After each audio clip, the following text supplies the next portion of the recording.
couldn't get any better, baby.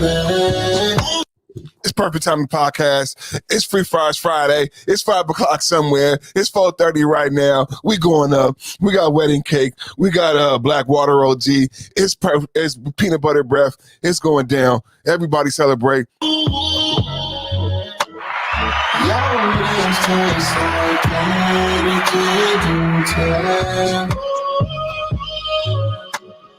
You're my favorite. So impatient when I'm going waiting.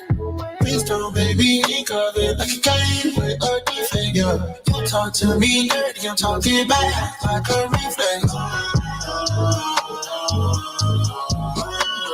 I know you love to play games, but it ain't no reason. Around my town, they know my name. I put it on easy. I put your plane to come my way. I gotta meet you, starring in my music song, without no feature. Do me a favor, We calling this one the Isolation Mix. Isolation Mix. How can you say I'll make sure that you buy It's the hottest mix to get you through quarantine.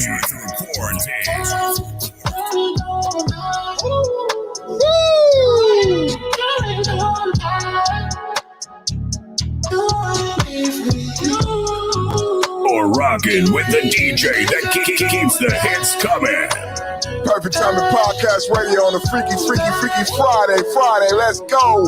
Halloween on the way. What she gonna wear? You know how they get freaky and nasty.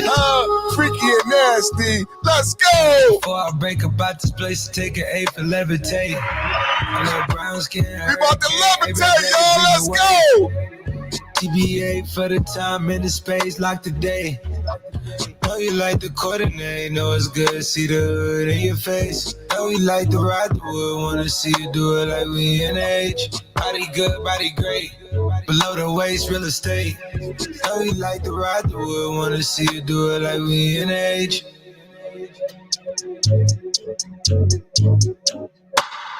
Please don't make me think of it like you can't think of it. You talk to me dirty, I'm talking back like a replay. I know you love to play games, but it ain't no reason. Around my town, they know my name. I put it on easy.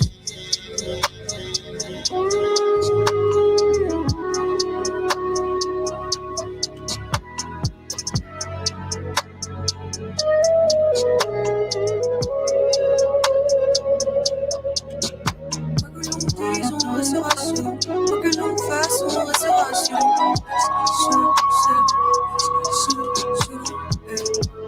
Quoi que l'on dise, on restera solo. Quoi que l'on fasse, on restera solo. Solo. Comment faire pour ne jamais leur rendre l'appareil? Personne ne peut voir à travers les liens fraternels. Mais certains continuent à nous voir comme leurs adversaires. Pourquoi le noir n'est-il pas une couleur de l'arc-en-ciel? Que Dieu m'éloigne du chemin de l'avant. Let's go. Le rendre l'appareil, c'est temps. Let's go. Dois-je crier pour qu'on mente? Perfect Timing. 6-0 année de l'indépendance. Freaky Friday. Que Dieu m'éloigne du chemin de l'avant. Let's Le go. rendre l'appareil, c'est temps. Perfect Timing. Dois-je crier pour qu'on mente? Freaky Friday. 6-0 année. Let's go. Toujours devoir débattre, toujours devoir se défendre. Say it, baby. Se battre jusqu'à la muerte. Sing to her, baby. Trop de fierté. Sing to Toujours her. devoir débattre. Oh non, toujours devoir se défendre. What's the Se difference, battre jusqu'à la bitch? muerte. What's the Parce qu'on a trop de difference, bitch? fierté. Perfect Mais quoi que l'on timing. dise, on restera solo. Solo, Quoi que l'on bitch. fasse, on restera solo. Solo, bitch. Solo. Solo. Quoi que l'on dise, on restera solo. Solo. Quoi que l'on fasse, on restera solo. Solo, bitch. Et parle, dis-moi ce qui te gêne. Je sens ton regard et ton corps qui se gêne. Let's go. Mais parle, allez, dis-moi ce qui te gêne. Only here, baby. Je Only sens here. ton requin, Nowhere else. ton cœur qui se Only gêne. here. Parle, allez, dis-moi ce qui te gêne. One more time. Parle, allez, dis-moi ce qui te gêne. One more time. Parle, allez, dis-moi ce qui te gêne.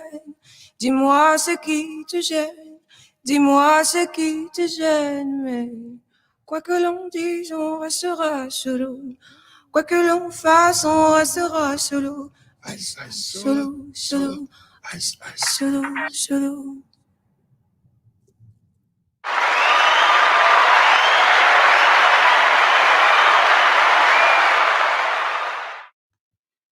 And can we hear that with some music? Perfect timing. Perfect timing. Can we hear that with some music? Perfect timing.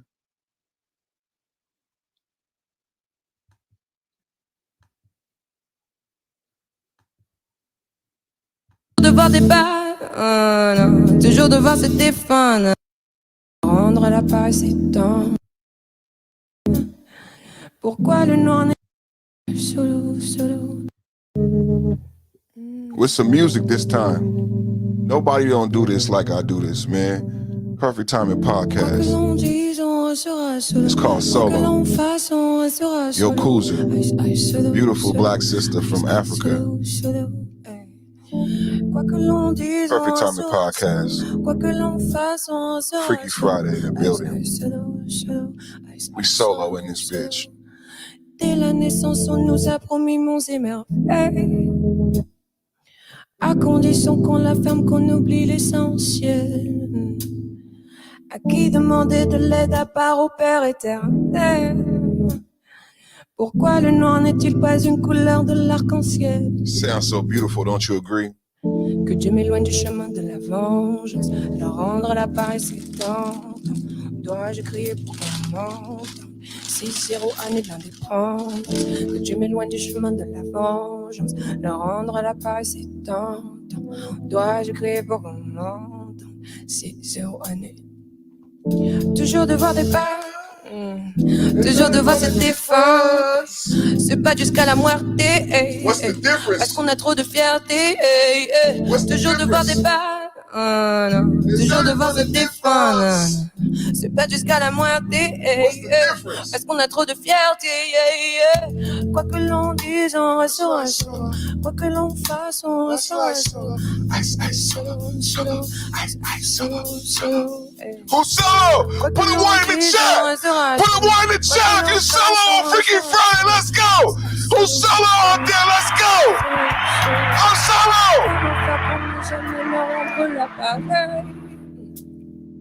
Personne ne peut voir à travers les liens fraternes. Solo Bolo in the building. Let's go. Certains continuent à nous voir comme leurs adversaires. Pourquoi le noir n'est-il pas une couleur de l'arc-en-ciel? Que Dieu m'éloigne du chemin de la vengeance, leur rendre la paresse étante. Dois-je crier pour qu'on monte? 6-0 année de l'indépendance. Que Dieu m'éloigne du chemin de la vengeance. Let's go. Leur rendre la paresse étante. I solo. Dois-je crier pour qu'on I solo. 6-0 année. I solo. Toujours devoir débattre. What's the difference, bitch? Toujours devoir se défendre. What's the difference, you bitch? C'est pas jusqu'à la muerte. Parce qu'on a trop de fierté.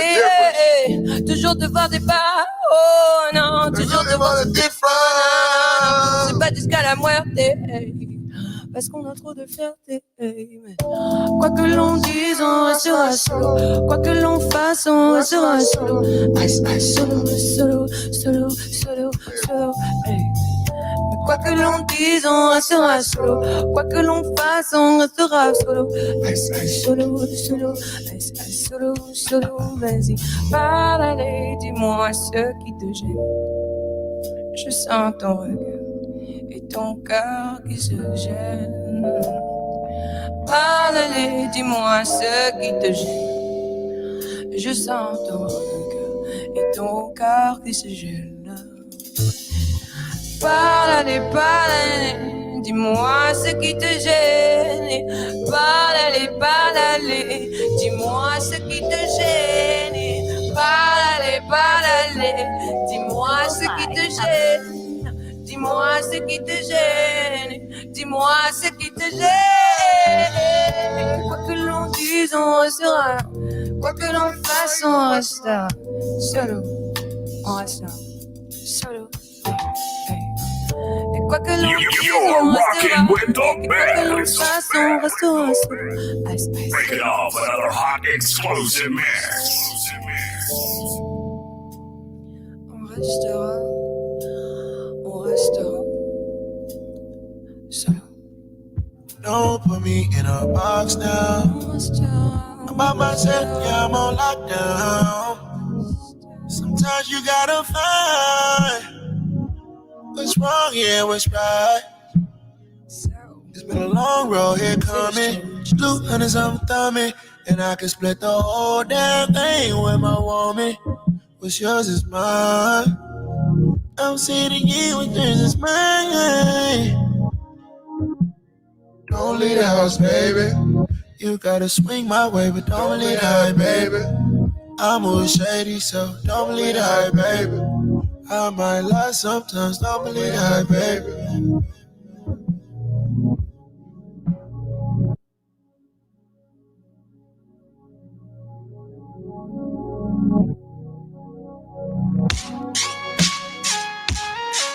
We're going till 5 in the morning. I caught you yawning, yeah. I just can't get no easy. I know you need me. I guess gonna ride your way, but do you a favor, yeah. I know I can't get no easy. I know you need me. About 20 shots, I'm catching up. She up there in the tequila, no catching. The way she move her body, man, I swear I'm attached to her. Don't make me sing this song. I better made it out on my own. You call me later when you're all alone. Ooh, yeah. Ooh, yeah. On lockdown. Well, here's the DJ that has got the jams on lock. We're going till 5 in the morning. I caught you yawning, yeah. I guess I can't get no easy. I know you need me.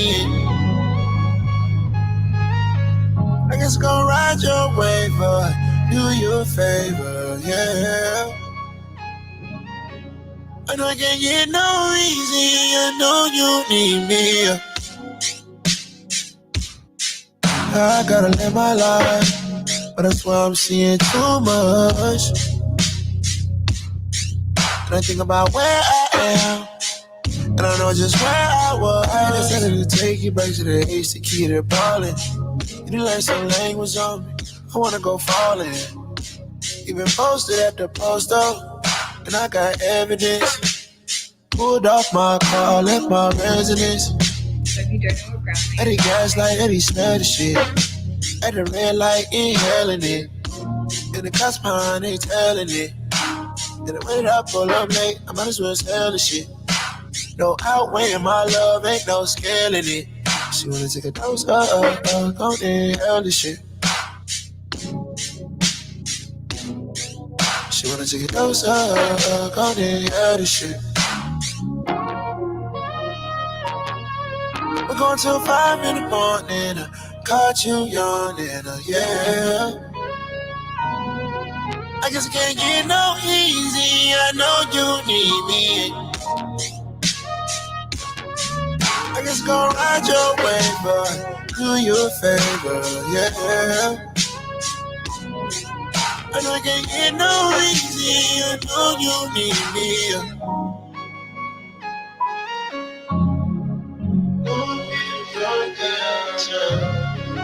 Don't wanna go to sleep, babe. I just wanna get around. downtown. Oh, yeah, going downtown. I just wanna get you down here. I don't wanna go to sleep, man. I just wanna ride around town.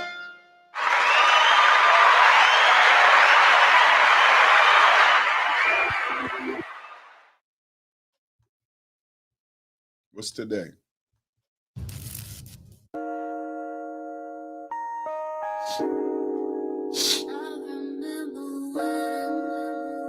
Perfect Timing Podcast Radio. Perfect Timing Podcast Radio.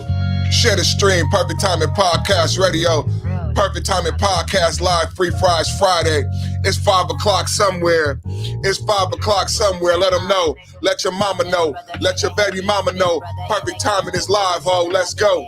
Welcome to the murder cabin, best friend pallbearer. Mama pray the Lord grab him. Baby mama still damaged. Little brother still clapping. Bando still cracking. Trap life still at it. Digi-scale still got it. Hands up, they still shot him. Feeling like don't nothing matter. Recognize that Zillmatic. Done some shit you couldn't imagine. See some shit you wouldn't imagine. Soul blow to feed the family. Hand it off. Archie Manning. Stack it tall. Marcus Camby. Shut up, that's all that matter. Chase bread and get paid and split that with your brody. Around my house, no handouts. You grind with your woody. That's a no for no dough, fall for the okie dokie. Go loco, home henny bitch nigga who just the logo.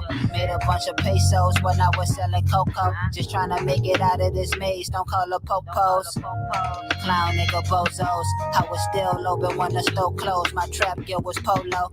I like the brainstorm solo. My blood almost made it, he was so close. He went out like a gangster. I'm man enough to say that made me cry like a baby. I write pain in my notebook. Better get my hope up. Gave my dogs a platform. Nigga, that's a dope look. I'm just an ex-dope boy like Franklin off Snowfall. I'm slept on, but fuck that, that's your loss, my nigga. Finish hard if you had a slow start, my nigga. I'm self-employed, nigga, I'm my own boss, my nigga. I count 100 grand and damn the dozed off, my nigga, I remember. Yeah, nigga, I remember. Hey, yo, hey, you remember? Yeah. Hand it off, watch it, man, and shut up, that's all that matter. Yeah, nigga, I remember. Yeah, I remember. Tales from a young black male. Roll up.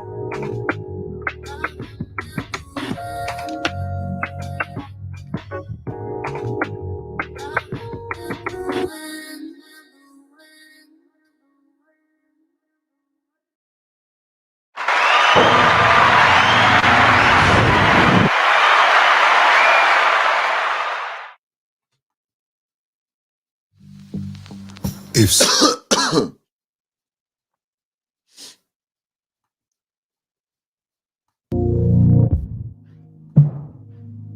don't put me in a box now.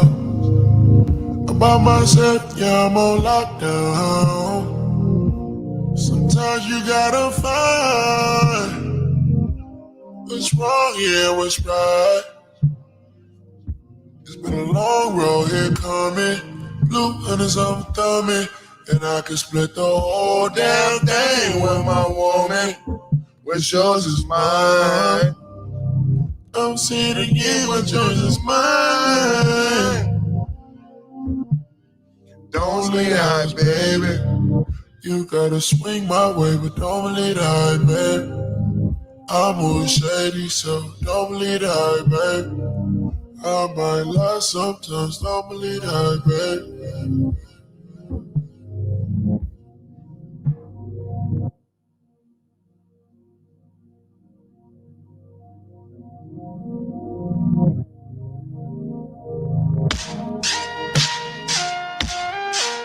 We're going till 5 in the morning. I caught you yawning, yeah.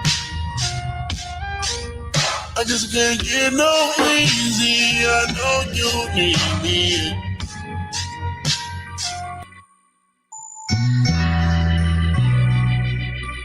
What day is it? What day is it? Well, all right. What day is it?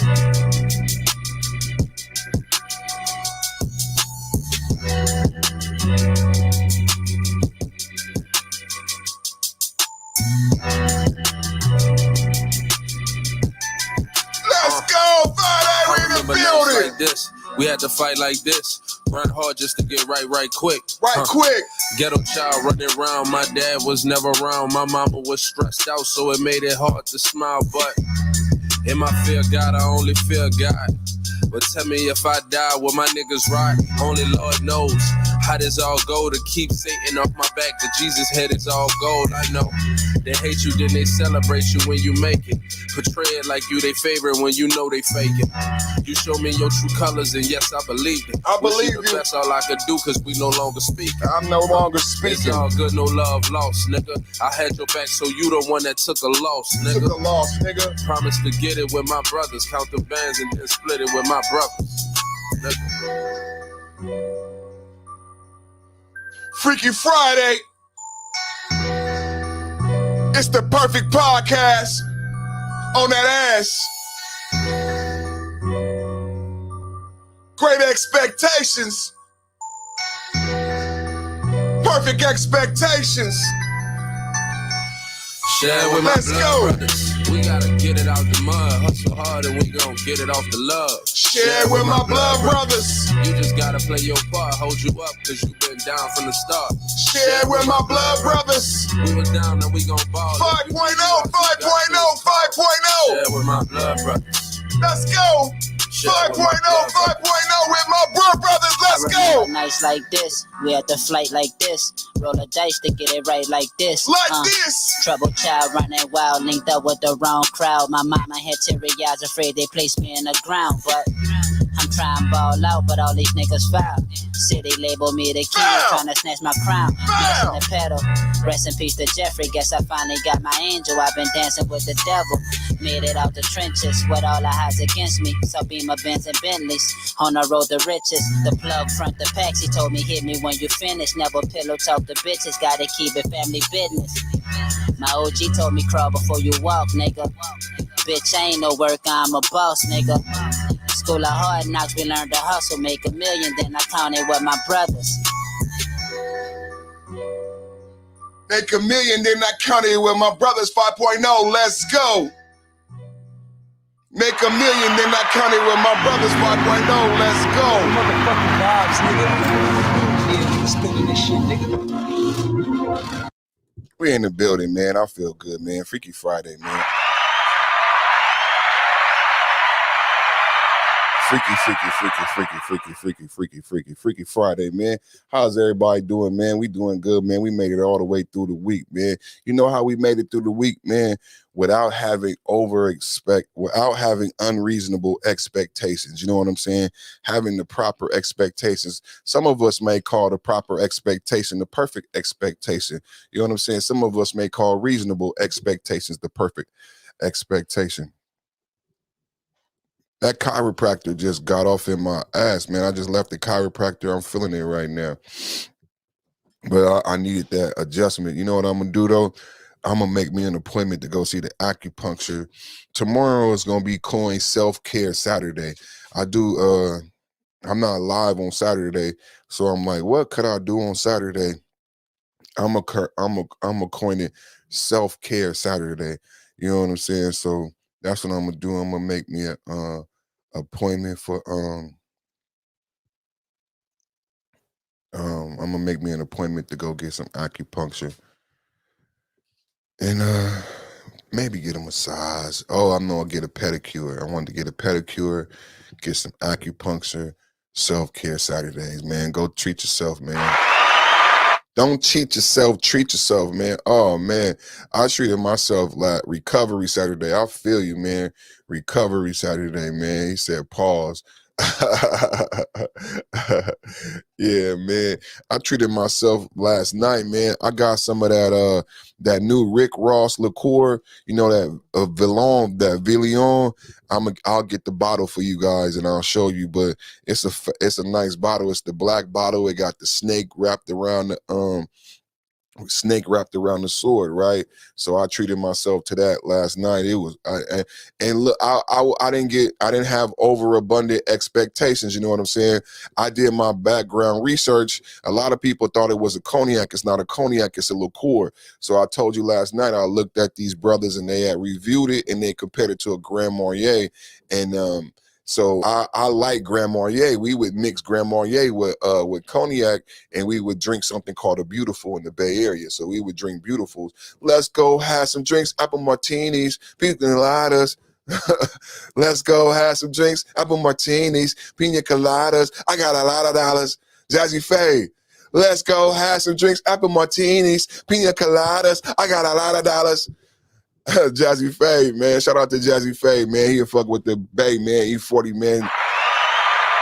E40 and Jazzy Faye made some hits, man. But we have drink Beautifuls, you know what I'm saying? So I got, when he said Grand Marnier, but it's a vanilla, and Beautiful is like an orange liqueur mixed with cognac. So when he said it was a vanilla liqueur, I'm not big on vanilla alcohol, right? But I already knew what I was going to do with it because it's Christmas, and I don't really drink cognac no more because of all of the things associated with cognac in the past.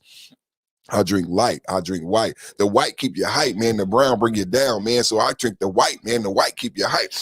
You know what I'm saying? You know, wipe your nose, man. The white keep you hype. The brown bring you down, man. So I'll be on the white, man, because the white keep you hype. But I'm like, on Christmas time, you know, you get your flannel. I just got some new flannels. I got to go rush me some long johns. That's the last thing I got to get. I got some crew necks. You know what I'm saying? Check me out today, man.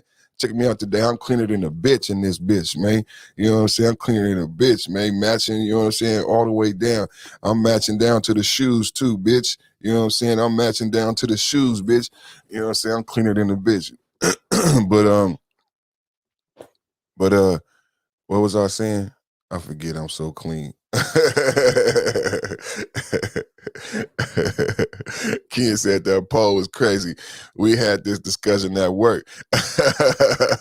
Well, you know, perfect timing. I do my thing, man. I here to entertain, man. I never let anybody down, man.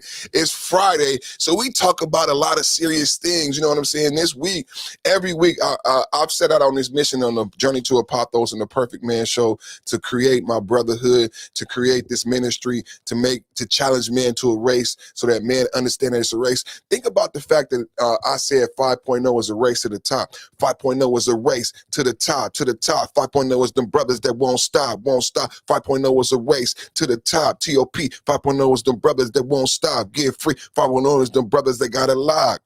5.0 is them brothers that won't stop. 5.0 is them brothers that got it locked, get free. 5.0 is the brothers that won't stop, don't stop. 5.0 is the race to the top.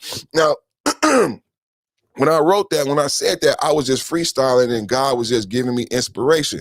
5.0 was a race to the top, TOP. 5.0 was the brothers that won't stop, don't stop. 5.0 was the brothers that got it locked, get free.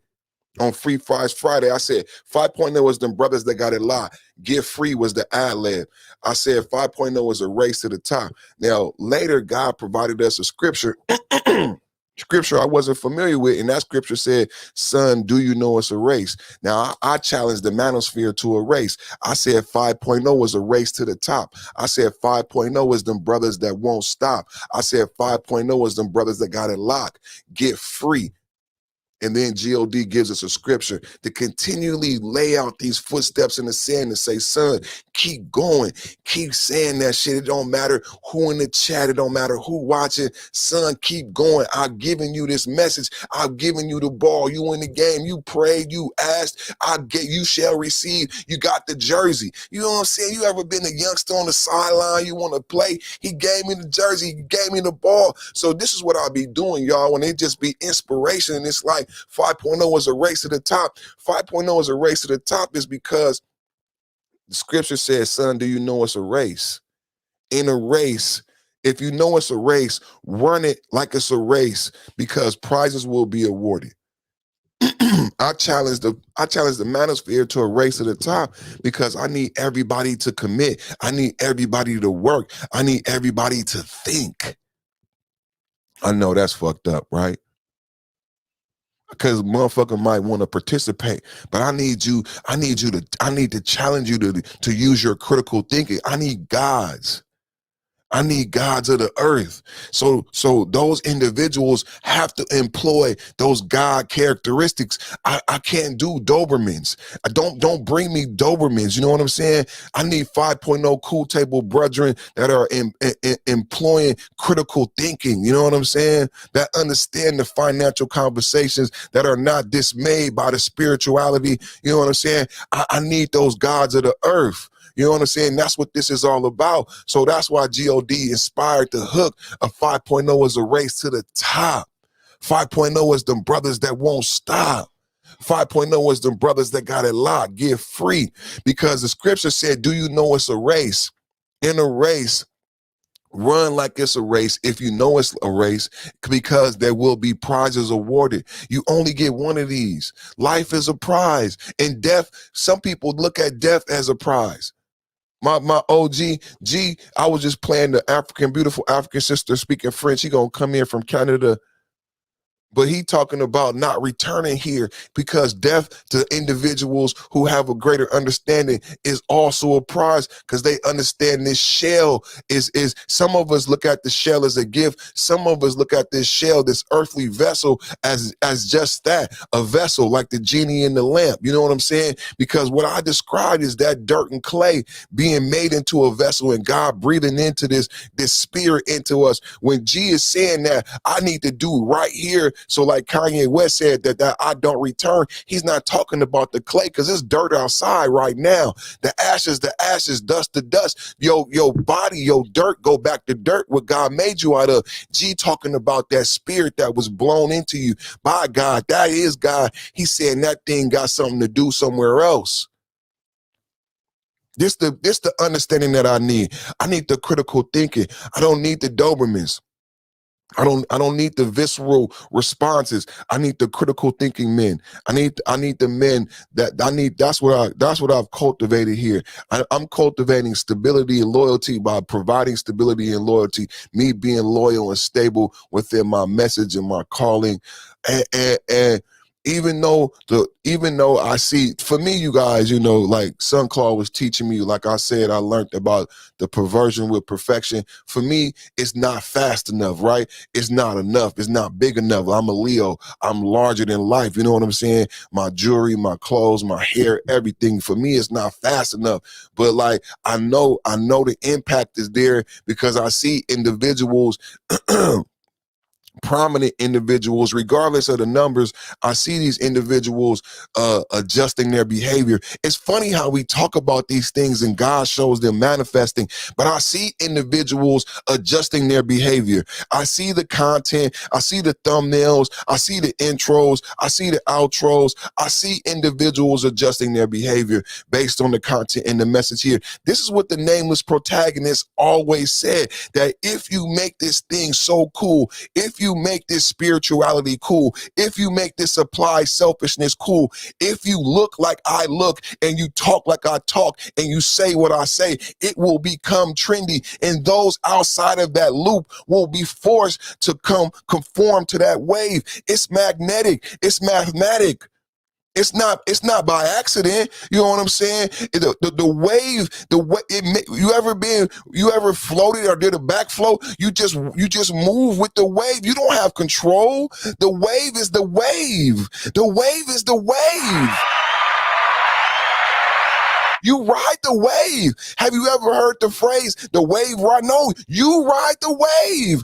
I am the wave. Perfect Timing Podcast is the wave. 5.0 is the wave. Put it in the chat. You ride the wave. You ride the wave.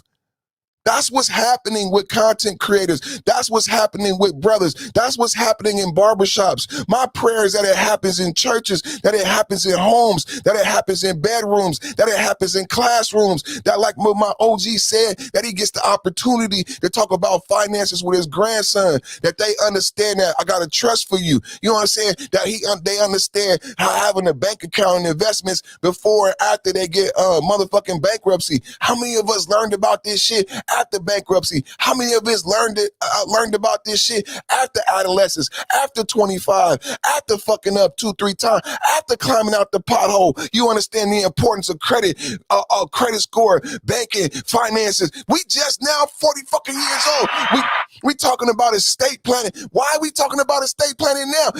Kids won't talk about estate planning at 40 years old because they got the estate planning as fucking children. So growing up as youth, they gonna know about that money. They gonna understand that money. They don't want to be intelligible about that money. They will have knowledge about money as a youth. Motherfucking us, man, we behind the 8 ball. Why are we waiting to 40 to find out about estate planning? We didn't have it as children. Our parents didn't have it. So when you giving your child the trust fund, the life insurance, the estate planning, you giving them more than money. It's a damn shame we got this perverted relationship with money and finances. My uncle, my big bro, can't even talk to his grandsons about money. It's not about you giving them so much more. You giving them keys. It's Free Fries Friday. You giving them free fries for life. The knowledge is the key. It's not about the money. Imagine She's children. Imagine anybody's children. Imagine the individual children who have the trust funds, the bank accounts, the money. I knew when my father and my mother had money set aside for me, and I knew about it at 12, 13 years old. I bugged them like a big dog. Mommy, what's up with them trust funds? Mommy, what's up? My mom, because of her city job, she got these T-bill things that she bought. She put in my name, and these things would mature, and I would bug her about this shit all the time. I cast them shit. I fucked all that shit. I tell Alonzo all the time, I didn't have so much money run through my hand, not having this knowledge about finances that I've got now. If Alonzo wonder why I pay so close attention, it's because I've made so many mistakes. So many hundreds of thousands of dollars have just flown through my hand like butter, and I didn't even pay attention. We called it balling, but it wasn't balling. It wasn't balling. It was being wasteful. You know what I'm saying? Because we thought the money would be there forever. Like burning money to light the weed, you know what I'm saying? Like really like money like water, like this California lifestyle that we live, you know what I'm saying? You know, it's not no joke, you know what I'm saying? You hear about it and see about it in cars, but it's addictive. It becomes a thing, you know what I'm saying? So this knowledge is invaluable. Imagine a child with this knowledge. We always complain, why you don't learn about a bank account in school? Why the fuck we not teaching them? How many of you knew about estate planning before Rod and Alonzo brings estate planning to the motherfucking lexicon? That's why we don't learn about motherfucking banking in motherfucking school, because perfect timing says stop asking and waiting on the motherfucker to teach you.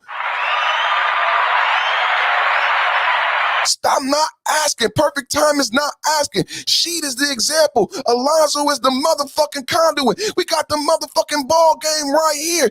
Do this shit. Do this here. Do this here. Don't have these motherfucking great expectations about what coulda, woulda, shoulda. Holy simoleons. Is he motherfucking preaching already? Don't have these unexpected motherfucking expectations. Put in the goddamn work. Put in the goddamn work. What would happen if they knew about this shit at 10 years old? What happened if they knew about this shit at 13 years old? I already know. My daddy got the money set aside for the college. My daddy got the money set aside for the trust fund. He got the money set aside for the life insurance for mommy.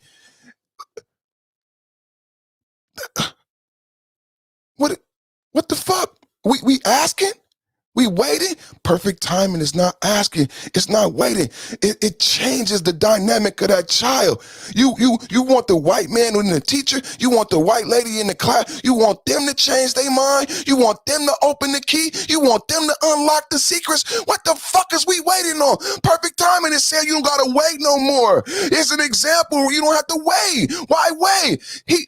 Gerald is like, can I talk to my grandkids about why wait? Why they gotta wait till they got a funky ass, no good, flat foot, foreign bitch, and he calling grandpa for rent money? Why can't I employ him with the knowledge now, daughter?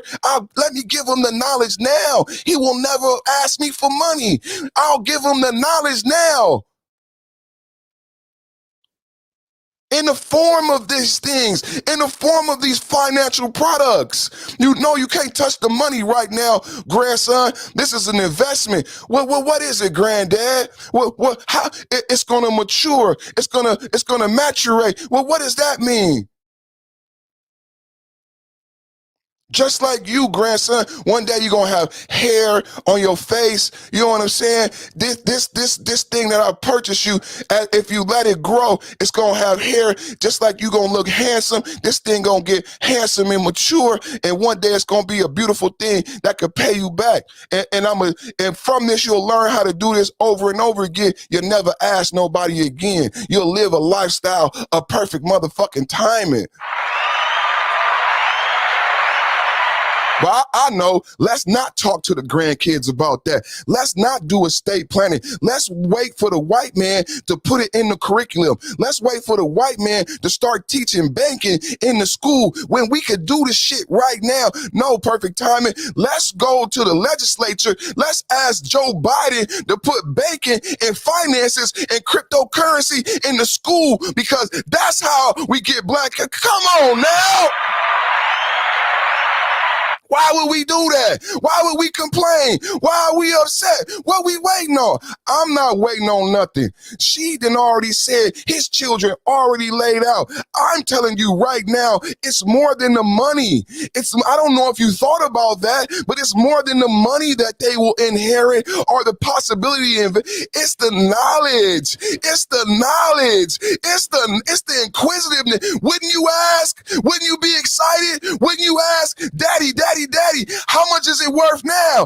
Daddy. Well, I seen this on TV. Can we invest in? Daddy. Did it double? I heard Bitcoin went up to 60,000. How much Bitcoin do we have, Daddy? How much do I have now, Daddy? How much do I have now, Daddy? How much do I? What the fuck is we doing out here? What the fuck is your perfect timing? Is said that I'm the motherfucker at the goddamn water cooler, and they say you can't talk about this right now, Dennis. We at work.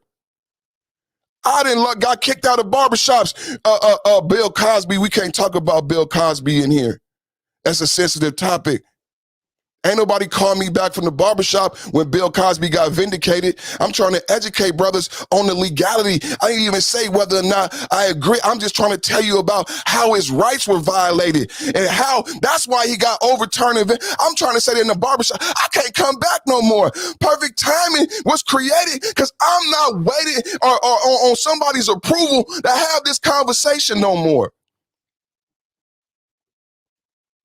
You shouldn't wait on the school to teach your children about finances on Free Fries Friday, because ain't no French fries free. Ain't shit free. Nothing is free. Why would you wait on the free school to teach your kids about finances if your grandfather is willing to talk to the children about money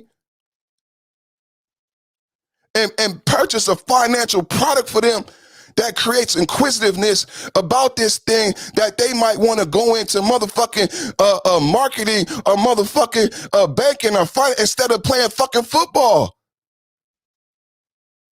Maybe if they saw something else, maybe if they got turned on to something else, then other than what the same fucking things we turn them on to, maybe they might want to do something else. They might become inquisitive in another category. We from the Bay, we talk about rest in peace to Jack. It's the Jack. We call it being a jack of all trades. Black man, before we had to be a triple threat, you had to know how to sing, dance, and act. So in the Bay, black man had to be a jack of all trades. You couldn't my father taught me to push pencils. He said, son, go to school like Ism was telling his son, but you couldn't just push pencils because I'm from this certain place, you know what I'm saying? So you had to be able to operate in that place, do things in that place, but I learned how to, you know what I'm saying, be ambidextrous, you know what I'm saying? Code switch is called being a jack of all trades. So you might see me getting money this way, getting money that way. I sing that song all the time. We ain't nothing but crooks in here, getting mad money off the books this year. We off the hooks this year, getting mad money. Man, I didn't got money off the books, on the books. That's the San Francisco Bay Area. You're going to see somebody pull up in a Pepsi truck, but I didn't say it too much. You might see somebody pulling up on a muni bus, but I didn't say it too much. You know what I'm saying? You got to be able to do it all. It's the jack of all trades. Why would we prohibit ourselves? It's our perversion. It's our perversion. It's our perversion, our perverted relationship with money. It's our perverted relationship with sex. It's our perverted relationship with loyalty. It's our perverted relationship with stability. That Japanese hurt my feeling. The Japanese hurt my feeling when he said, perfect timing, you don't have loyalty for these motherfuckers in your life because you're not stable. You don't have nothing stable and loyal. You loyal, you this Leo, you have these things, but what's happening, why you can't hold on to this thing? Because you don't have, that's why I named my ministry The Rock. You don't have this stability within yourself that people can latch on to. That means that other stable things will I talk about circumference a lot, but it's like a satellite. I'm seeing like a planet with like moons around it. Like you need to be like the sun. You need to be like a moon. You need to be like a satellite. You need to be like where these moons will magnetically, solidly come around you. But you have to be this solid, stable thing. That shit hurt my feelings. Because I carry myself, I feel like I'm this thing. And when he said that, you don't have this because of you, it's just everything we've been talking about. It's like looking at the man in the mirror, because it's like I want to blame all the people in my life who fucked it off, who, you know what I'm saying, didn't hold up they end of the bargain. But what did I learn this week? What did I share with you this week? See, I want to blame them because of my expectations. I have these expectations I have Dennis expectations for Shirley. How do I have Dennis expectations for Shirley? Dennis expectations are for Dennis. It's perverted. It says, if you have living in expectations, you're going to always live in death. I get it now. I get it now. It's so perverted. I was so angry for so long because I expected people to act like me, think like me, do like me, be perfect. You can't be perfect. You be you. Be you. Just be you. I'm going to be perfect. You be you. But that was so hard. That was so hard. Letting go of expectations. You get to be you. And if that's a no good, flooring, flat-footed, dirty, no good, flat back, slaw dog sucking, then that's what it is. It does not behoove me to remove that slaw dog from your throat. Swallow that slaw dog whole. You be you, I be perfect. You be you, I be perfect. My expectations was prohibiting me from my happiness and my joy. My expectations for other people, my expectations for my finances, my expectations for my spirituality. I wasn't reading the word. I wasn't practicing the word. My expectation for my finance, I wasn't saving the money. I wasn't making the money. I was living for free crab tomorrow.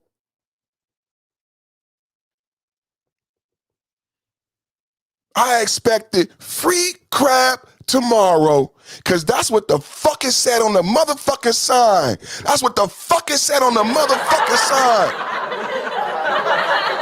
Hey, do you know what type of motherfucker I am? I'm the type of motherfucker to go in and slap somebody because you got free crab tomorrow on the sign. I've done it before. Does that get me crab? No, it got me in the tank. It did not get me anywhere. It will not get you anywhere. You can't manifest it that way. The energy I spent on that it was futile. That I so much energy I've spent in my life. That's men. That's the big dick syndrome of men. We just want to swing our dick around just with no aim or just no goal. Futile. Energy wasted. Youth pissed the fuck away. Never to return again. Because I got a big dick. Because I'm strong.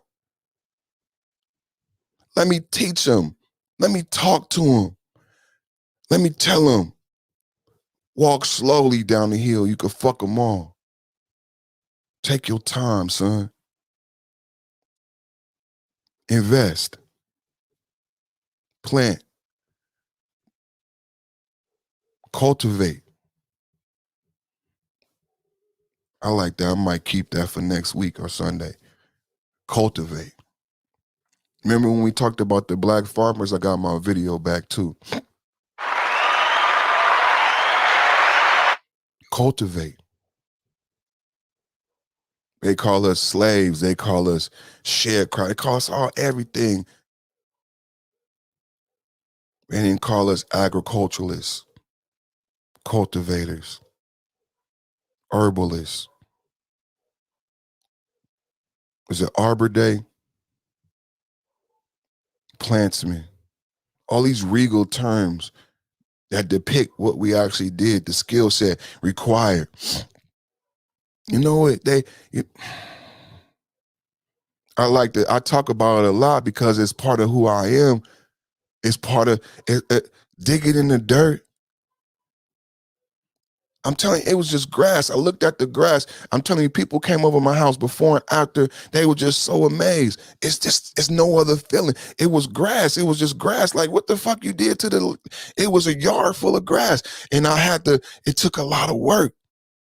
It took a lot of effort, prayer.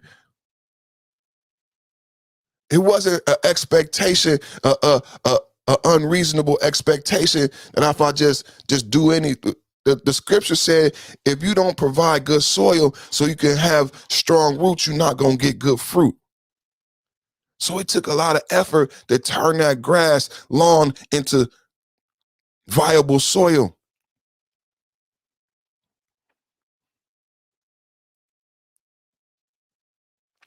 My brother Gerald is saying, daughter, all I want to do, daughter, it's not an insult if you allow me as a plantsman with the God-given skill to prepare the soil. They took us out the home. They took us out the family. As we re-enter into this shit, what is the goal? Why are we re-entering? What are you coming back? You coming back to prepare the soil. Not just to plant the seed, not just, Rogan said, not just to have sex, not just to you coming back to prepare the soil. That's a lot of work. It's a lot of tilling involved. You gotta lift up the dirt, flip it over. Lift up the dirt, flip it over. That's a lesson he might have had to talk with the grandson, not just once, daughter. Not just once. I might have to talk to my grandson a couple times and turn the soil over and turn the dirt over and turn the dirt over to prepare the soil for seed. Baby girl, they took us out of our role. She got a role. They got breasts because they role is the water. They got a breast. They role is the nurture. They got breasts. They role is the water to nurture. But it's my job to get dirty, to use my muscles, to use my mind, to turn the dirt and sand into viable soil. It's father power. My job is to turn him. He gonna grow regardless. This the conceited. This the thing. Both of us need to get out the way. Mama, daddy, he gonna grow regardless. But I have a job. You have a job.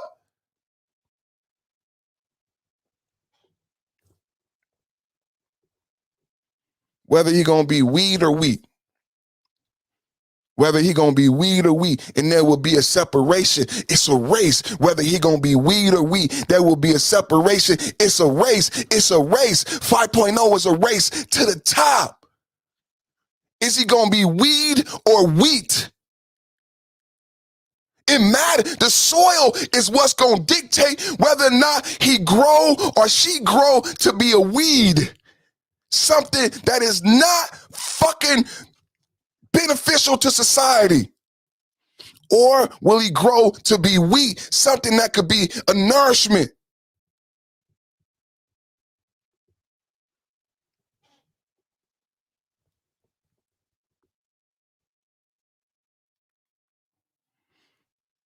We leave these situations with these expectations.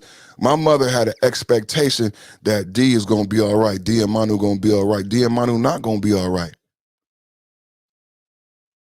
I made myself all right. Little Donald wasn't all right. My little brother was born addicted to crack cocaine. She went and fucked around and had another baby by crack. My auntie almost killed her in the fucking kitchen when she got pregnant again. Both of my little brothers born addicted to crack cocaine, shaking and shit as little babies. We not gonna be okay. We not okay. I'm not okay.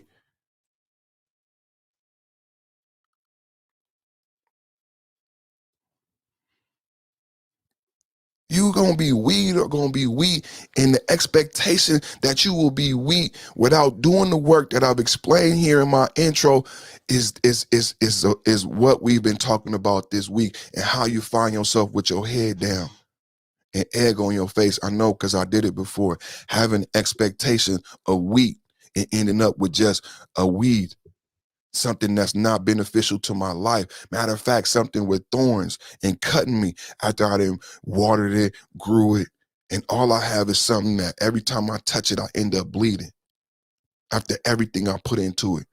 And it'd be so hard to say, and even though OG might say, hey son, that's a weed, it's hard to cut and chop the weed and bind it and burn it. The scripture said, take the weeds, bind them and burn them. Take the wheat and put it in my storehouse. But it's so hard when both, see what happened in the scripture is both came from the soil that you was supposed to be tending. So both are yours. So a lot of times we don't want to let go of that weed because we grew it. We put so much time and effort into growing this thing, and it got thorns, and it will never bear us fruit. And it's a hell of a thing to say. The manosphere gets so much bad, publicity for us saying that, Angry Man was going in today. Can we get some props for Angry Man? I just see so much growth in him. We get so much bad publicity for saying remove the wheat. It's in the scripture. Bind the weed up and burn it. Store the wheat in the storehouse. We get so much bad publicity for that. We are not the weeds. How can I be held accountable? How can I be wrong for telling my son that's a weed? That's why she don't want Gerald to talk to the grandson, because she don't want Gerald to tell him how to identify the weed from the wheat. I'm going to open up the chat.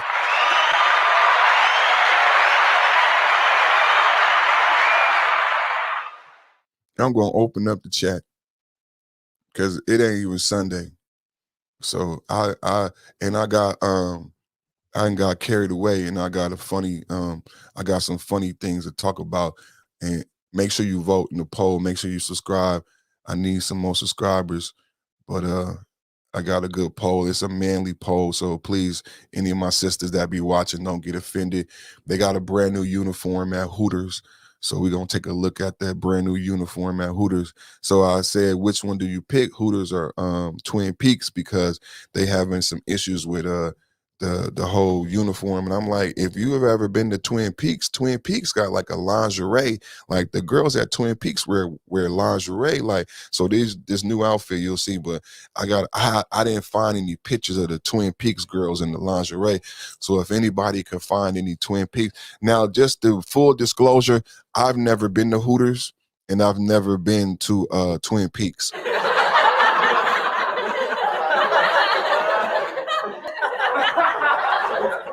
So this is just this is just a story. I'm doing, just observing, observing from afar. I'm not really like visually observing. I'm like observing like from a media standpoint on this particular issue. My brother Ken said they talked about this at work. This is definitely a water cooler issue because, we want to make sure that the ladies are being properly clothed, but there's a tweet that I'm going to show that there's a man who's, he's basically, I love the way he's framed the discussion. And I think that can frame the discussion for us today as we move forward. Sarism said, Sarism said, sure you haven't. Sure you haven't been to Twin Peaks. Me and myself, I haven't been to Twin Peaks before. They got a lot of nice TVs. They got this ice cold 29-degree beer. You know what I'm saying? And their Twin Peaks is a nice establishment, you know what I'm saying? But they do these lingerie, they do these bikini, they do these contests.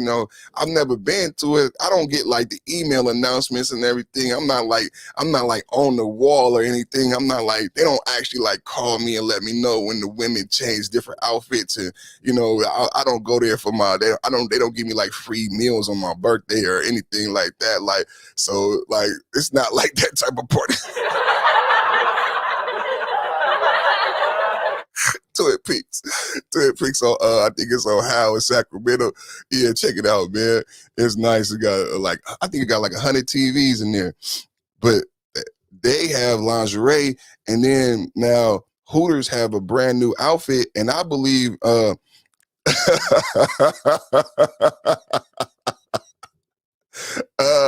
don't know what the fuck you talking about, bro.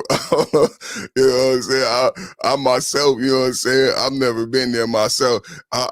You know, you might catch me at Denny's. That probably was Denny's, you know, or Chuck E. Cheese. You know, Chuck E. Cheese sell alcohol. You know what I'm saying? I'm just fly. So if you see me, and you might see me in an establishment with a drink in my hand, that could have been Chuck E. Cheese. You know, Chuck E. Cheese sell alcohol. So I just be parlaying. It just look like that. I'll make it look like that. You know what I'm saying? Yeah, man, that was probably Chuck E. Cheese, you know what I'm saying? Don't even trip. You never know who watching from the cloud, you know what I'm saying? That was probably Chuck E. Cheese. I ain't never been to Twin Peaks in my life, you know what I'm saying? Or what's the other one called? See, I didn't forgot the name of what it was because I ain't never been there before, you know what I'm saying? But let's get into this, let's get into this one time, you know what I'm saying? Here we go. Let's see, because this brother,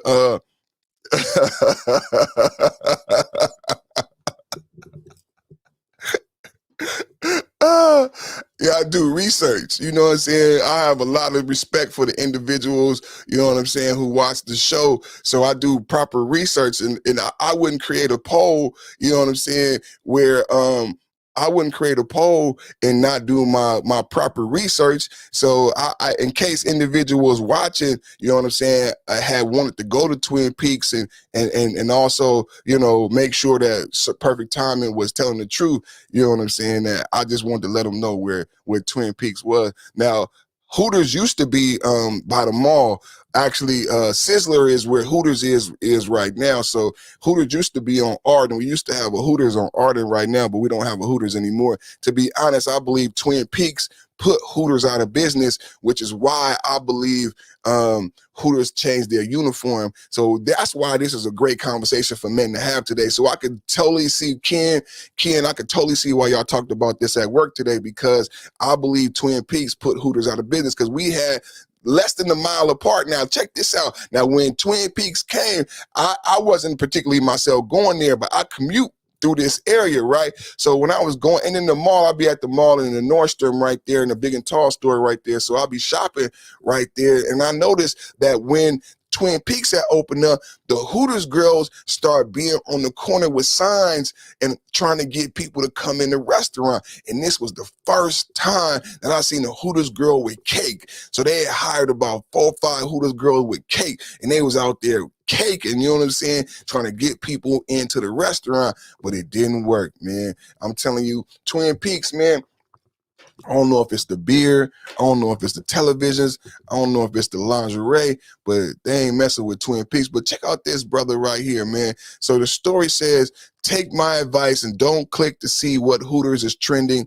Servers aren't happy that the new uniforms are even more skimpy, and the whole fee is just a bunch of men calling them sluts and saying they can't complain because they work at Hooters. Now, who would say that? I would never say that. But check out this tweet right here. I like this a lot. This is a great tweet. So this is from it says hashtag Hooters, waitresses complain about new uniforms. And it says the same women out in public. Now, the sad part about this is you see all ages in these shorts. I was kind of offended because I was somewhere and I seen some ages in these shorts that I didn't think was appropriate. So I was like, I didn't even know they made booty shorts for like all ages, and literally they do make these shorts for all ages. So it's crazy. So this is an excellent point right here, that they making a complaint about these new uniforms, but this is what they wear in public with their daughter, the mom and the daughter. This is probably a mother and a daughter right here, and I done seen it before at Starbucks. Okay, here go another one. And now this guy Mello right here, this guy Mello really crystallizes the point, man. We're gonna give Mello the Perfect Man Award of the day. Look at what Mello says. Mello says, why don't you go work at a corporate office then? If you not built for Hooters, leave. Hard-working men pay money to go to Hooters. Facts. We're going to read that a couple times. If you don't like this shit, go work in corporate America. If you're not built for Hooters, leave. Hard-working man, go to Hooters. Hard-working man, go to Hooters to see some what, fellas in the chat? What we go to Hooters for? I don't go to Hooters. But hard-working man, go to Hooters to see some ass and to eat some wings. Shout out to Mello in the building.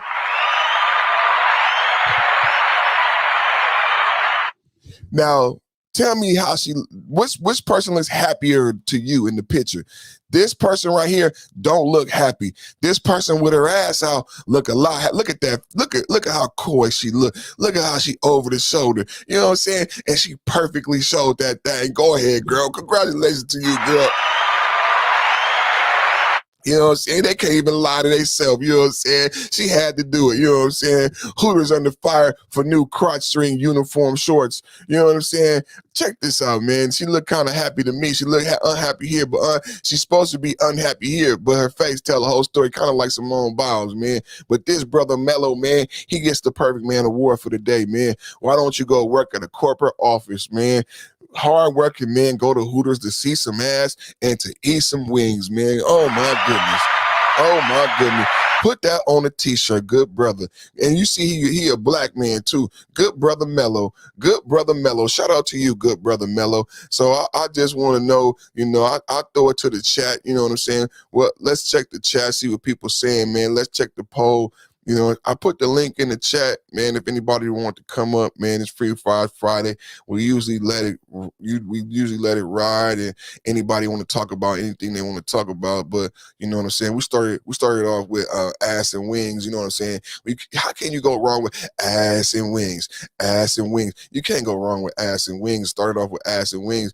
Ken said bacon burger dog. Hardworking men deserve a bacon burger dog. All the Bill Cosby Show fans in the chat, put a one in the chat if you love the Cosby Show, man.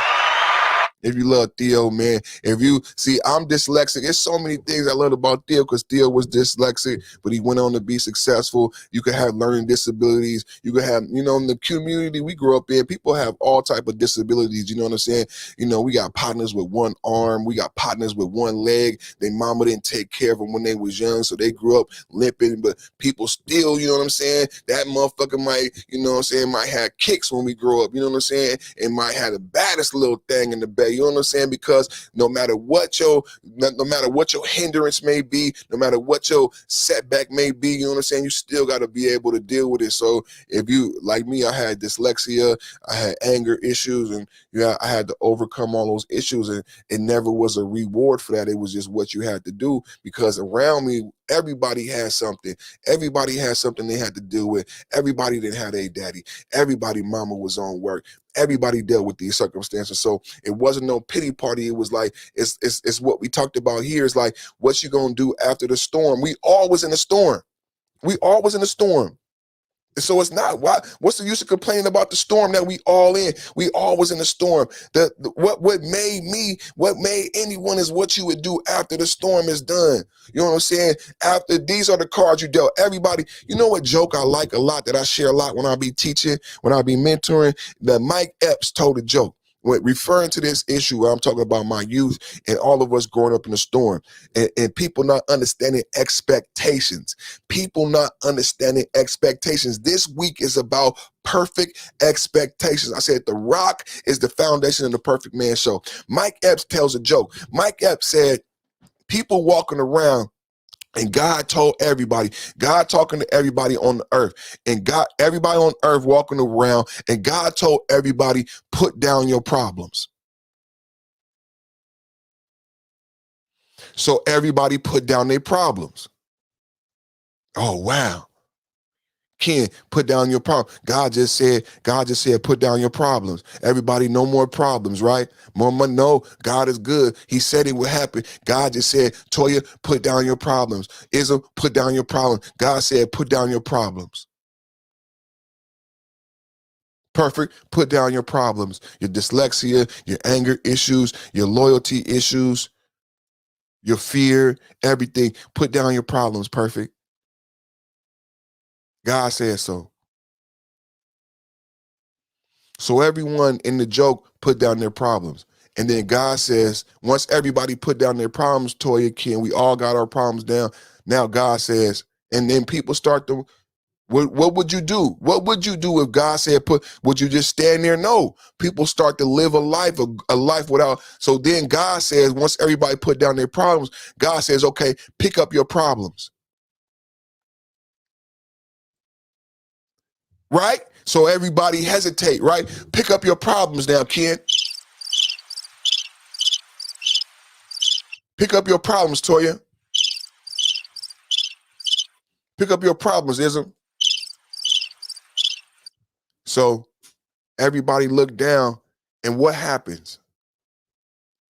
Somebody put down kidney failure. Somebody put down cancer. Somebody put down liver disease. Well, the person who put down liver disease didn't pick back up liver disease. They picked up baldness.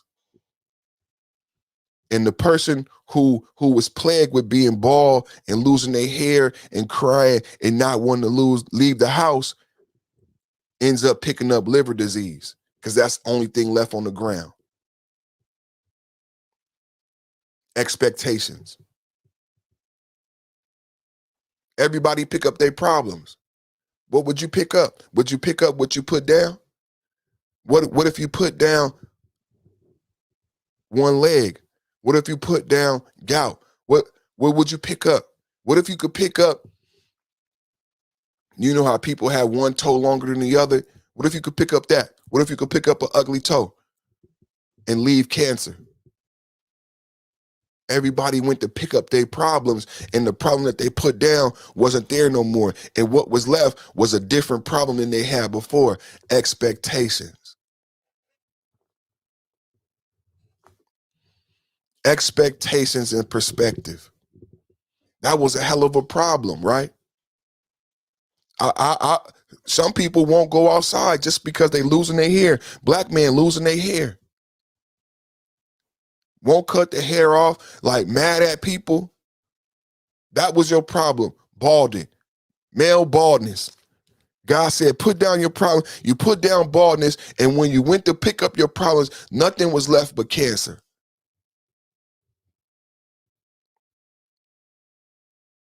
Expectations. You expected baldness to be there. You expected the same problem. You expected life never to change, the cars never to change. It was always going to be the same. She always going to love you. You could keep dipping in the well. You can keep cheating on her. You can keep stealing money from her. You can keep lying to her. You can keep cheating on him. You can keep stealing money from him. You can keep lying to him. You can keep dipping in the well. Expectations. The expectation is she will never leave you. The expectation is he will never leave me. Great expectations, perfect expectations, but the work required to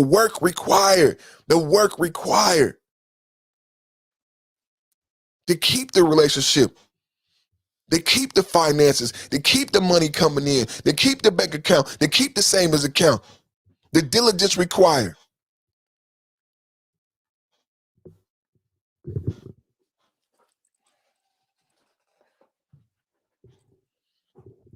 So nobody want to talk to me? That's okay. I don't want to talk to you.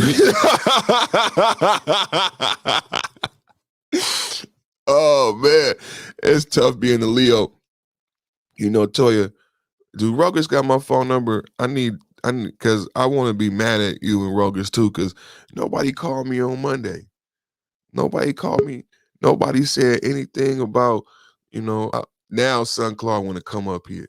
Soon as I start whining, it's like, and I know he gonna talk about me, but you could have came up here a long time ago. Now you're gonna come up here once I start whining. This is what people love you. This is how people love you. He didn't call me neither. Toya didn't call me. Rogus didn't call me. I wasn't live. Nobody to say Perfect Timing wasn't live on my. I thought y'all liked Thanos.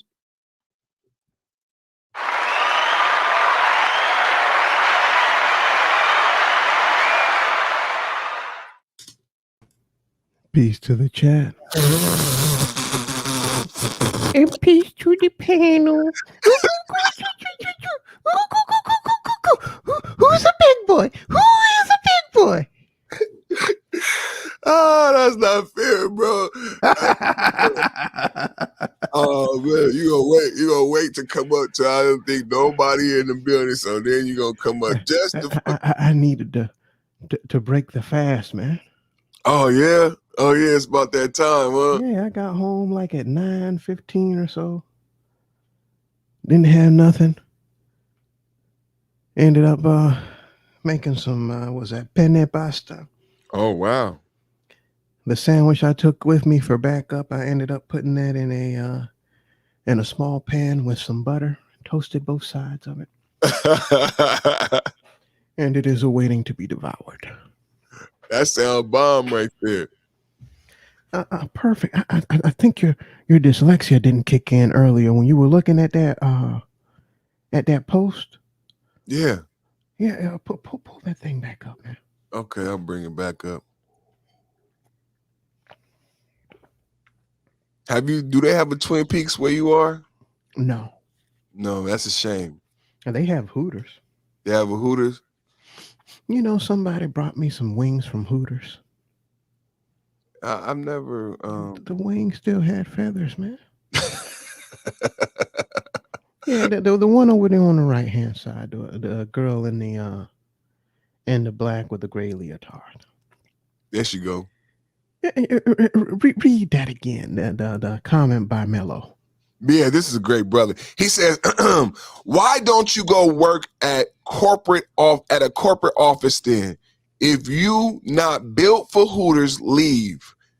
Hardworking men pay money to go to Hooters to see some ass and eat wings."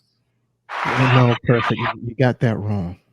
I said it wrong. Yes, you did. It's that dyslexia. It didn't kick in today, man. Please correct me, sir. Like I said, your dyslexia did not kick in. If it had, this is how you would have read it. Hardworking men pay money to go to Hooters to see some wings and eat some ass.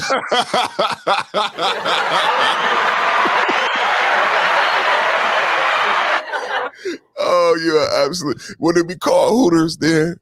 Or would it be called Booters? Is it? Yeah, from the looks over here, it looks like Booters. Shit.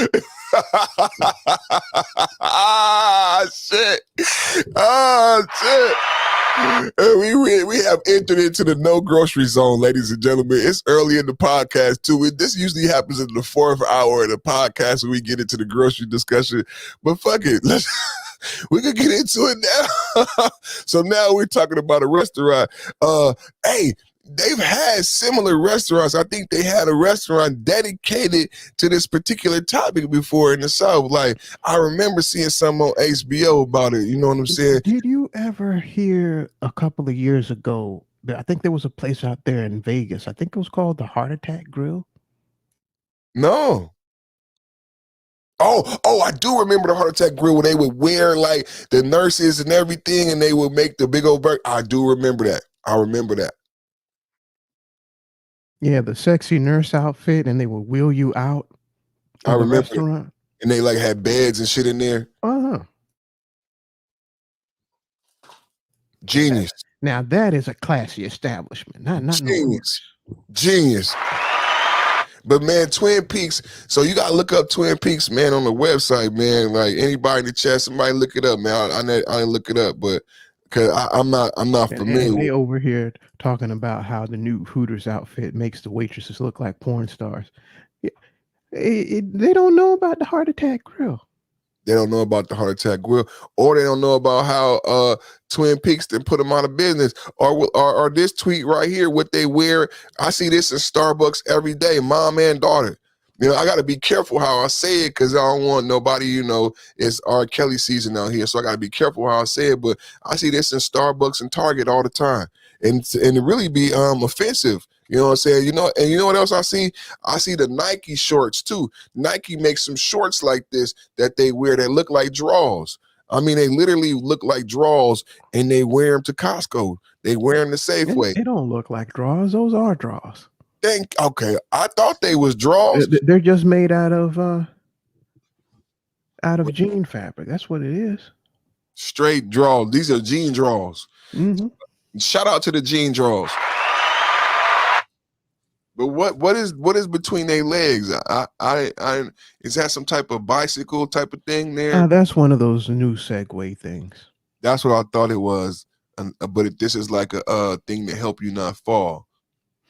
It's just to give people a little bit of stability, I think. Right. So they can kind of grip it with their knees. Correct. I've had to do that before for individuals before in my life. As similar, I've instructed them to do similar things myself, so that they can have I scrolled down a little bit. I saw a comment that looked kind of interesting. Okay. Not her. That's the same person. There we go, Miss Bikini Maker. I'm sorry, but this is like strippers complaining that they have to take their clothes off. That's literally the point. To be objectified. There are so many other restaurants with modest clothing for servers, yet they choose Hooters to work at. It makes no sense. Facts. Give her props. That's literally the point, to be objectified. That's literally the point of the entire restaurant. And she made another comment. What strip club have you worked at where strippers get to choose what they wear and choose what to take off on stage? Man. Do you know a single stripper? Send me her number if you do. Oh, yeah, that's a good point. She said, I bet it's in their contract that they had to accept changes to uniforms. And I'm sure they already is signed. Again, you admit it's about objectification. So perfect. That outfit that the girl in black was wearing with the gray spandex, that's the new outfit? That's the new outfit.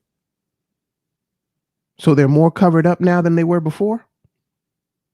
No, this is the new outfit here. This is the new outfit here. Yeah, but together with the gray, right? No gray. No gray. Let's look into this, man. Because no gray. There was another picture of a young lady. No gray.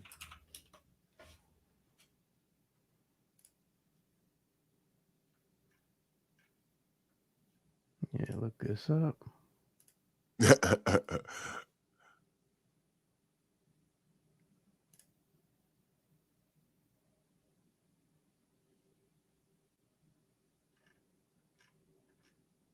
Okay, here it is. New uniforms. See it? Yeah, I see it. I'm over here looking at somebody over here who almost resembles a little bit Serena, but in the uniform? In the buttocks. And in the uniform. But you know what? I'm looking at it. And I know why. Perfect. Things are getting so expensive nowadays. And you remember I told you earlier that somebody had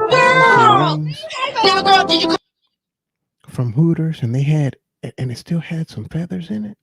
Check this out, Sunclaw. She's showing. And this was a couple of years ago when they had the old outfits. Think about what kind of stuff they can get away with now with the new outfits. Right. Mangled wings. Hamburgers, they ain't got no meat on them. I don't mean like veggie burgers. I mean no patty in them. No taco. 3 fries. And they tell you got a full order of fries. And you ain't paying attention because you over here looking at these waitresses pass by. They're going to rob these people blind, man. I see it. I want to bring up because my comparison was Twin Peaks, and I believe they doing this for Twin Peaks, but I like the way that Brother Mello put it because that's what I wanted to hear. I wanted to hear if anybody else felt the same way who wanted to come up and talk about it. But I believe he said it best that hardworking men. It's like the 2K22 issue again. Hardworking men pay money to go to Hooters for a certain thing. So it's like, why is this decision being dictated by individuals who are not the customers, who are not, contributing to the bottom line? This actually affects the bottom line because I'm telling you, I mean, they wanted to be out there all conservative like their grandmothers. Back in the day, that Hooters outfit was scandalous. That's what I showed the other one. Ken said they was talking about this. But that ain't scandalous no more. Perfect. I saw a lady the other day in the supermarket. The spandex pants that she was wearing were so tight. I swear, if she had spread her cheeks, you could see the outline of the one-eyed monster. You could see the wrinkles of the brown eye as she had spread her cheeks. That is how tight those sweatpants were. And she was inside the store. You could grab a 2-liter bottle and put it right there between her cheeks and she could hold it up. That's how tight her spandex were. I ain't lying. Do you know they designed them like that? They got these. So if somebody finds that appropriate to be in the supermarket, then the old Hooters outfit is too conservative. It's too conservative. I agree. In this Horta, in this WAP culture, then that is too conservative. And that's what you have to take into account. They have to compete now with new restaurants like Twin Peaks who have the servers in lingerie, straight bikini, straight lingerie, straight G-string lingerie. They cut out all the uniforms. I had to go somewhere else, man. If I'm going to be dressing like this, I would have stayed on my OnlyFans site. Are they mad because they ain't going to be making the money? Oh, that's what it is. They want more compensation. If they were dressing like that, right? They could make more money on OnlyFans if they were dressing like that. Excellent point. But now is the objection. Because here's the thing. On social media, they're in an uproar. Oh, the new outfits at Hooters. Yet they're not complaining about the no outfits on OnlyFans and how people are making their money over there. These girls are getting paid too. But there's a structure in place that's profiting off of it. OnlyFans also has a structure in place that's profiting off of them girls over there. They have men ogling them and doing other things to themselves. The only thing the men in Hooters are going to be able to do, because it's a family-oriented. No, it's a public restaurant. The only thing they can do is just eat their food while they ogle these women.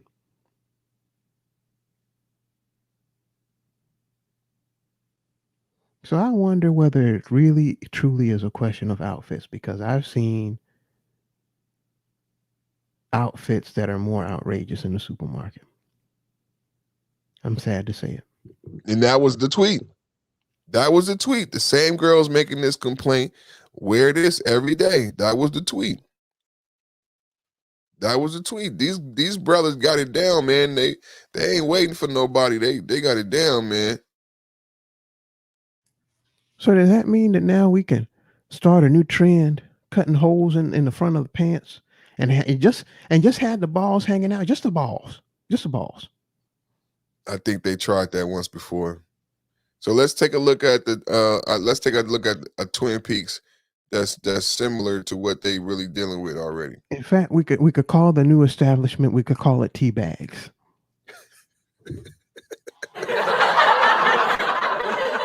Sun and it will target it to women.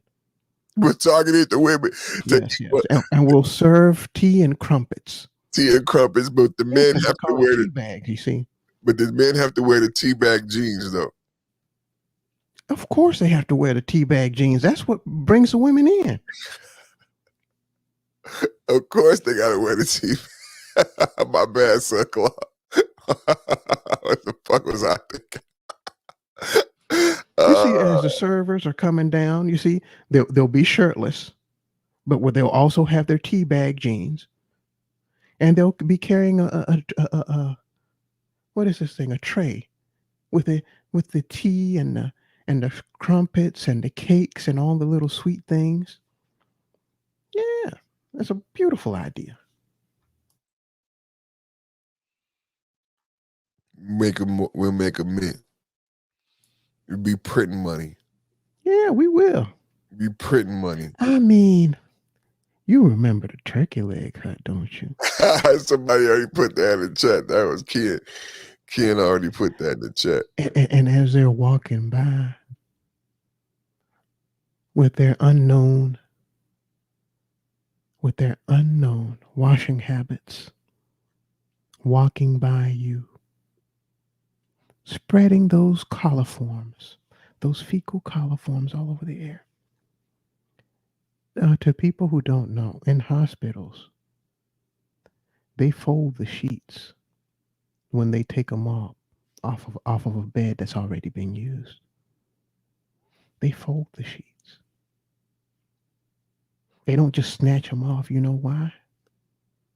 Because you could have fecal particles fly up in the air if you just snatch the sheets off of the bed. But no, they have to kind of fold them up onto themselves, and then put them in the hamper to go get washed. And you're having these people in thongs walking around the restaurant, and you're sitting at a table, and you know those cheeks are a little bit above the table, and they're walking by, just sprinkling all this delicious fecal coliforms on your food. It's beautiful.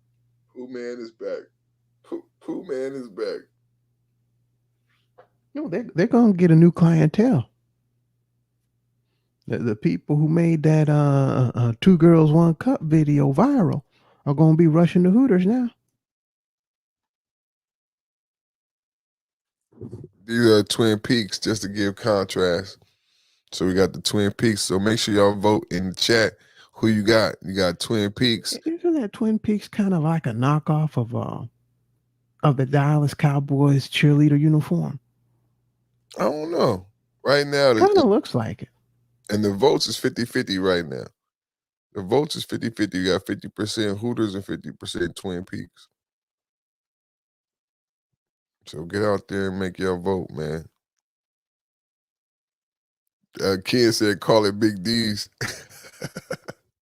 Ken, I changed my name to Perfect because people didn't like when I was going by Big D. I had Big D behind me in lights and everything. I don't know if you was watching my show back there, Son Claw, but I used to have Big D behind me in neon lights. So I used to have, the name of my show back then was Big D at night and Big D in the morning.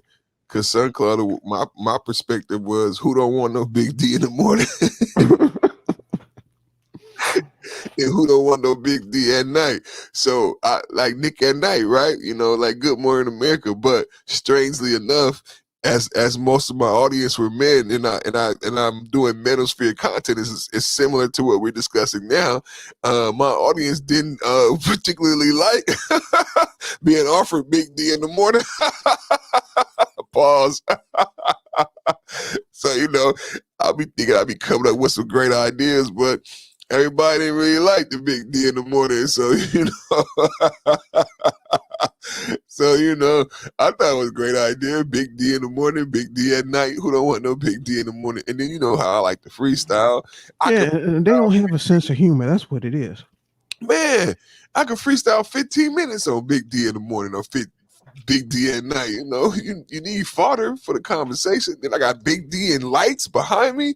Like, it is kind of obnoxious, but I'm obnoxious. Like, I figure, like, fuck it. Like, like, be obnoxious. Like, I thought that's what you're supposed to do. Like, but maybe that was just a tad bit over the top. You know what I'm saying? That, and to have it in lights, but I would get a lot of compliments from women.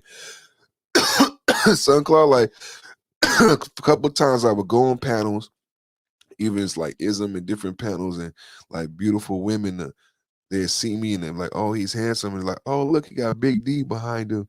Like, I like that, you know what I'm saying? So I'm like, shit, I'm keeping this shit.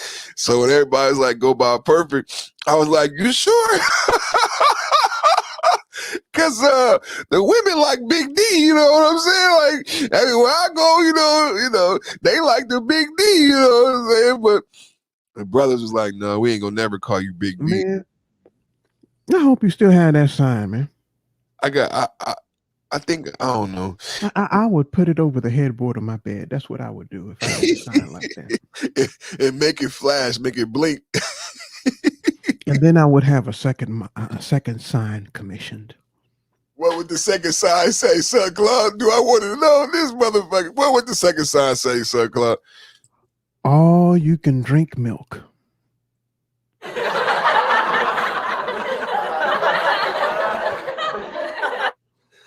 You know, they got a phrase that say, spitters are quitters.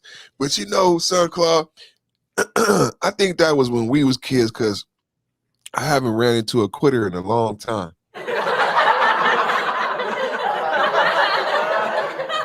And I mean a long time. You over there, Son Claude over there trying to eat, y'all. Son Claude cheating the panel.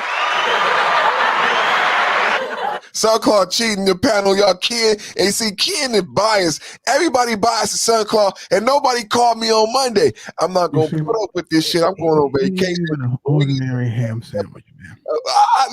That's not the point. The point is nobody don't ridicule. It's got nice smoked breast on it. Chicken breast, of course. I stacked it high. And no sliced cheese here.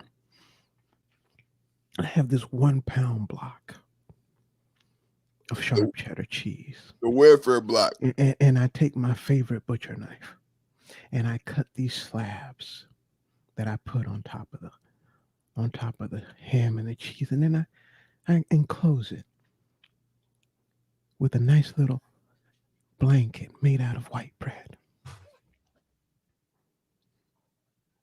And then the toasting it with some butter. Oh my God. I got dinner plans tonight, Son Claude. I'm going to all you can eat. A Chinese restaurant or what kind? No, it's just a little restaurant. They supposed to have all you could eat fish on Friday. I like doing. Is it seafood in general or just fish? It's just they got an all you could eat fish platter, and I was like, no, y'all don't, because I love fish, but I didn't know they had an all you could eat fish platter. I said, I'm coming back in my fat mind, because I'm not fat no more, so I'm not gonna call myself fat. I'm pleasantly plump. So, but my pleasantly plump ass all week been looking forward to eating this motherfucking fish. But then I had lunch. I was supposed to skip lunch so I could the fucked up part is, Son Claude, I can't eat like I used to eat. So my eyes be bigger than my stomach. So I'll have my mind, my heart set on this all you could eat meal, and I'll go there and I eat like 2 pieces of fish. It'd be like, you know, expectations again, you know, my expectations be, you know, that's what my mama would say, Dennis, your eyes is bigger than your stomach. I never knew what she meant, but that had a lot to do with expectations, you know what I'm saying? I make a plate bigger than I could eat. Has anybody ever done that? That's a good analogy for this expectations, because we rounding out the week. Like, this is going to be the end of the expectations talk, because on Sunday we coming with something new. But have anybody ever done that? Have you ever made a plate bigger than you could eat? You know what I'm saying? My mama Shirley used to say, your eyes is bigger than your stomach. Your eyes is bigger than your stomach. Perfect. And I would have a big old plate of food, couldn't eat that plate of food, but my expectations, my goal, my dream, you know, I have this thing in my, what she meant is mentally you want to eat it. Mentally, you have a desire. It has a lot. This is a great analogy because it has a lot to do. You can apply it to women, to sex. Mentally, you believe you're supposed to. You can apply it to the big booty girl, like the strag that Angry Man talks about a lot. That you know you're not supposed to talk to, but your eyes is bigger than your stomach, bigger than your wallet. And even though you know it's too much, even though it's too much food, your mind is not really, is creating a blind spot, and you overeat. You binge way more food than you need to be full or to be healthy. Because instead of seeing the food, this is the whole thing about being in the present moment and free crab tomorrow.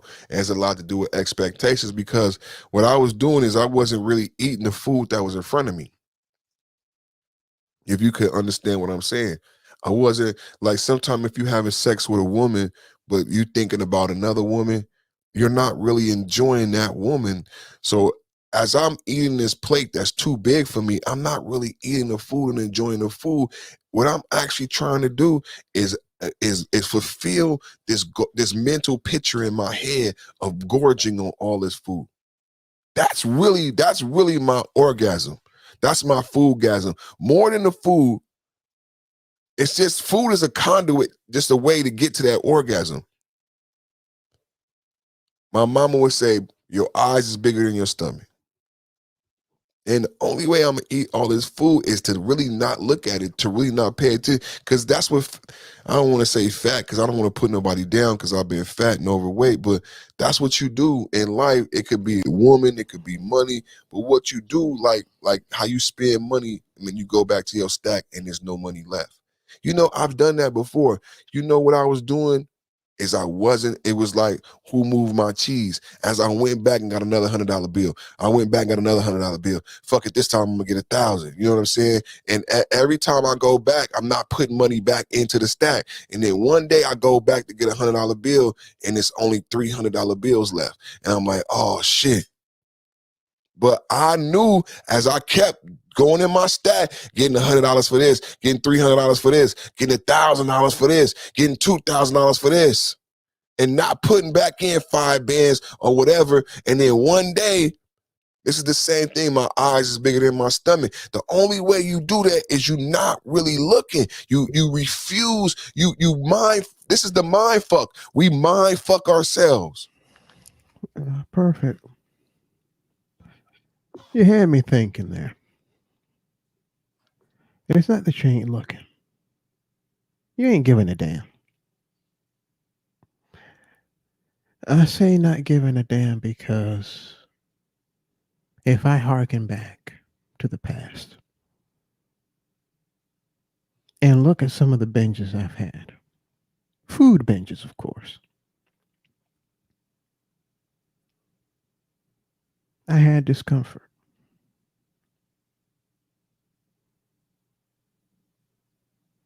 You know that instance that you feel that you have to unbutton that top button on your pants? Mm-hmm. Why? Why did you do that? Because your belly is so distended that it's uncomfortable for you to have that top button on your pants still buttoned up. You eating to the point where it's painful. You finished eating it, and really, when you finish eating normally, you eat a normal amount of food, and you finish eating, you should feel satisfied.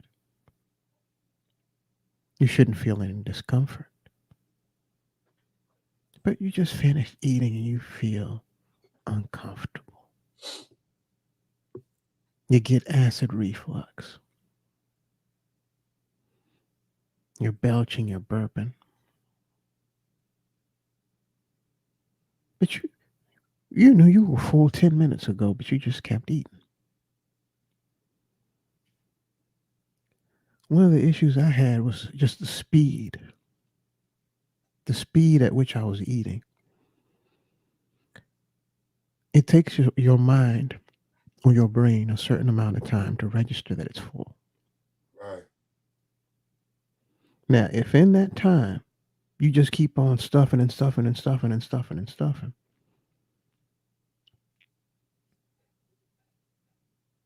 you're going to overeat.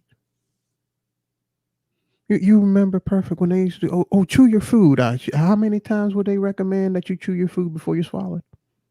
200 times or something like that. 100 times. You say it again, perfect. I didn't catch you. Was it like 100 times or 200 times? What was it? I don't remember if it was 40, 50 times, something weird like that. It was a lot more than it would take for me to swallow that. But it's not weird. But you know why? Because that would give your brain time to register that you're full. Right. That basically means to eat slowly. Enjoy your food. You don't like this food? Why are you in such a rush to eat it? Does it taste that nasty that you just have to swallow it down? Not enjoy it, not savor the flavor, the textures, the aromas.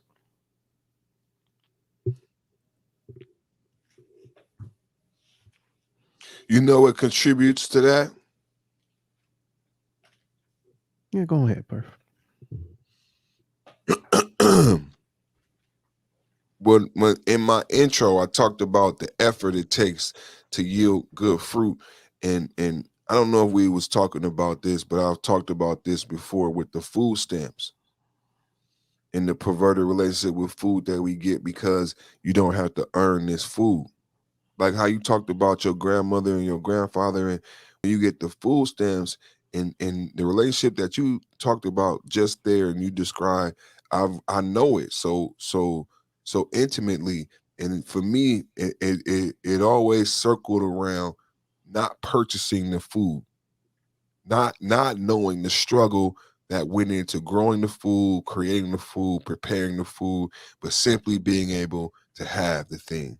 And that perverts the reality and changes the behavior. And that you could talk about that when it comes to like child support or welfare, but specifically with food stamps, us not paying for the food is you didn't have value for the food. You would just eat it like it was always this expectation that you would always have this abundance of food, and you never had to do anything for it. It really turns you into an animal. Like you're thinking like the mice in the cage almost, you know, and you start to behave like a mice in the cage because you because think about the value and understanding that comes from growing the food. When we talk about the black farmers and what it takes to cultivate the food and agriculture, just with the welfare culture that's been here for the past, remember what we said on the Man Show, since for the past 60 years, we got 65-year-old women who've never had a job. So that's a long time that there's this community here that has a lack of understanding of value and has these unreasonable expectations, as you said. But it's also a question of budget. I like that. Yeah, because if you don't have a budget, why even control spending? If you don't have a budget, why control the eating? Our 'Cause goal. it's not that you're going to starve tomorrow if you overeat today. No.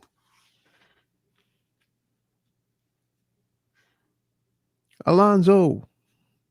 Salute, good brother. He been going in doing a lot of content. That's my bro right there. Oh, I know. I was giving you a lot of props in my intro, so I'm just waiting to see how he looks once the hair grows out even more. I think he said, what is it, Nino Brown and Frederick Douglass. he letting his hair grow out for the winter time. Nah, he's just trying a new look. Oh, okay, yeah, it's winter time. That's pretty cool. That's what I didn't grew my beard back for the winter time. Shit, somebody asked me to grow the beard back, and they don't know how to act, so somebody else will be getting tickled with the beard. The tickler, the tickler is on the loose for Christmas. No Uh, no tickles allowed. this article here is something I had heard about while I was reading about some philosophy, because the Greeks had this saying, all things in moderation, We were or just moderation in all things. we were just talking about that.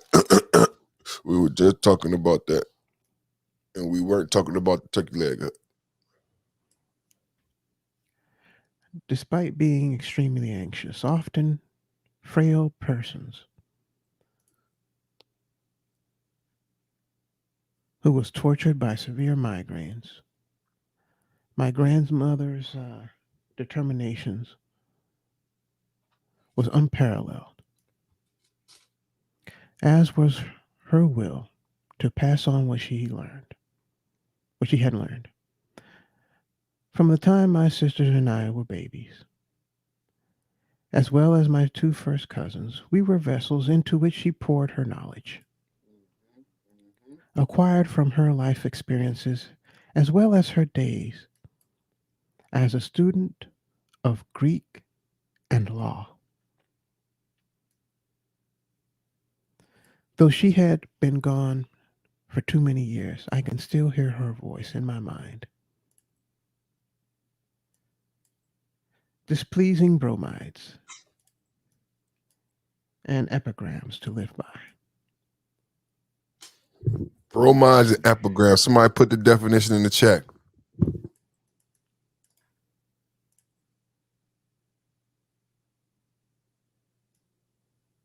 A trite or unoriginal idea for bromide. And the epigram. A trite or unoriginal idea. I like that. A trite. A trite. Yeah, so it means that it's just so ordinary. Right. I might start using that again. A trite or unoriginal idea. Epigraph or epigram is a pithy saying or remark expressing an idea in a clever or an amusing way. We A do short that. poem, We do that. especially a satirical one, We do that a lot. having a witty or an ingenious ending. Oh shit. That's us, Son Claus. Shit. That's will be our rap group. The epigram. Sure. Yeah. I feel fortunate to carry that part of her with me always. One of the most basic and even anodyne messages my grandmother imparted forever in my head is us. What is that? Metron. Metron Ariston. Ariston, yeah, which translates to moderation in all things. It is extremely, it is exceedingly, in this exceedingly immoderate age, it rings with new force as a code to live by. This November, for example, I found myself shocked for the first time, thinking in a new way about food and the messages we send our children about eating, by how people act and speak about Thanksgiving. It was profoundly distasteful to hear one person after another speaking about, what is that, gurgling and stuffing themselves. Nearly a word about the underlying meaning of the holiday seems to have survived the irresistible rise of gluttony. Even though I, who loves to cook more than more than many, found it depressing to realize that Thanksgiving has become an exercise for giddy overindulgence. As if we don't overindulge ourselves in fatty, tasty foods enough already, or on an occasional post binge guilt or depression. It's become a perfect, horrible reflection of how screwed up our modern Western attitude to food has become. And moderation is nowhere in the picture. And the problem here is not only unbounded gluttony. Too many of those who may believe they live by moderating principles are actually over restricting their children or their diets, cutting out entire food groups, sometimes under the cover of various sensitivities or untested allergies. It is not moderation. Restricting portions of your growing children, unless you are a doctor, has insisted upon it for some medical reason. Even that, I suspect, is not necessarily teaching moderation either. So perhaps you will find that everything in moderation, while deeply unsexy as a guiding principle, I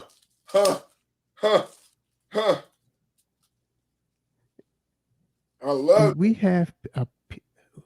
are a people trained as assiduously as Pavlov's dog. Seriously, Pavlov. Oh, this is great article. To respond to the highly crafted and focus group approved messages.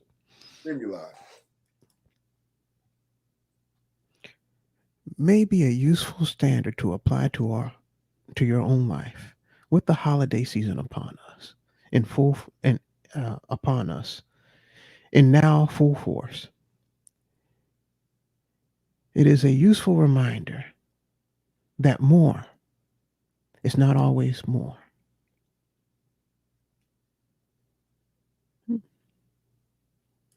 And that the ancient Greeks are still wiser than most of us can ever hope to be. Man. Happy holiday. Oh, and then she has a list of what she cooked this week. Carrot risotto. Yeah, go ahead. Perfect. I read the other part. More. Well, I don't want to read that. Sounds kind of like your speed, man. The risotto, I like risotto. Yeah, carrot risotto with cumin and garlic. Pumpkin fondue. Yeah, this look all vegan and stuff. Yeah. But I like that. Oh, she got some eggs, so she's vegetarian, not vegan.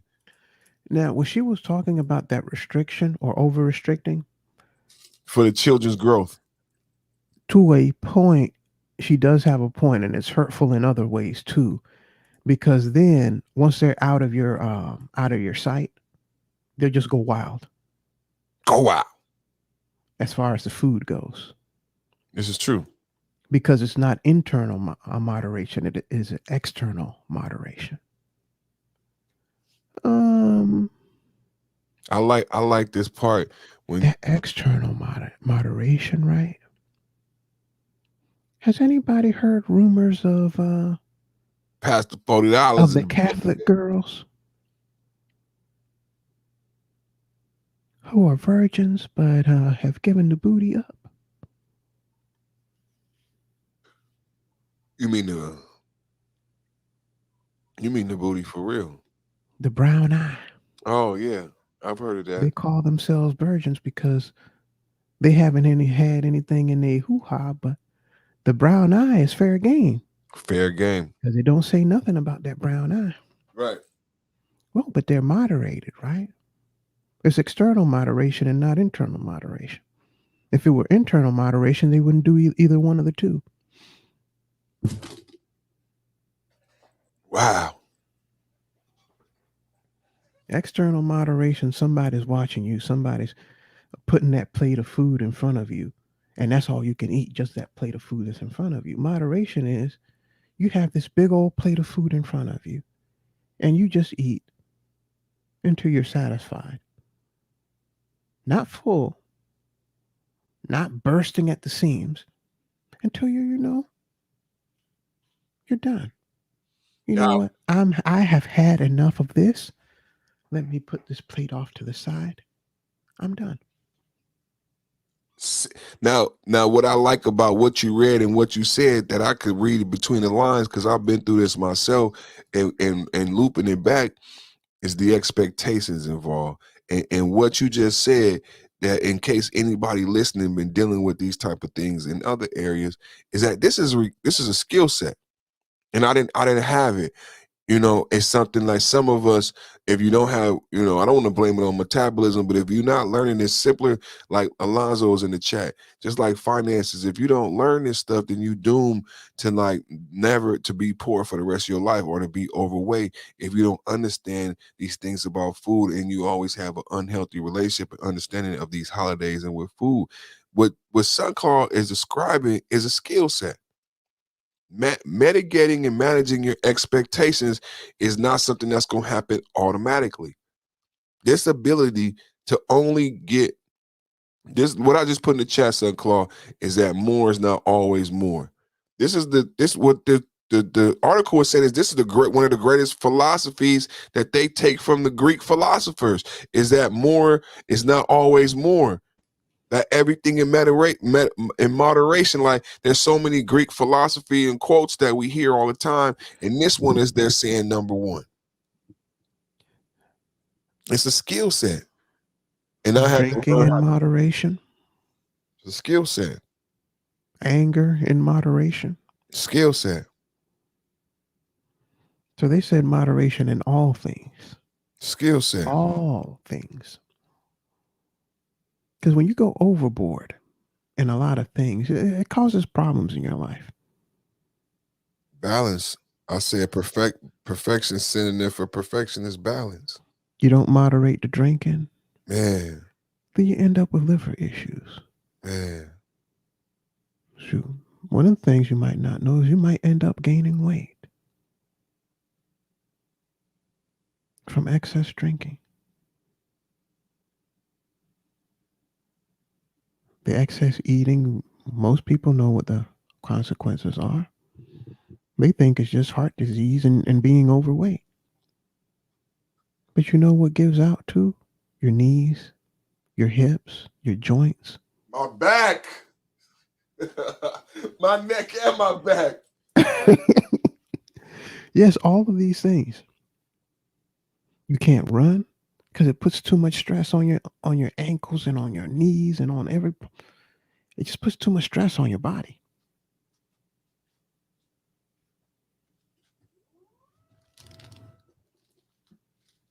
Oh, look at Pastor said kidneys. Yeah. Kidneys, gout, big toe, diabetes. Mm-hmm. Man.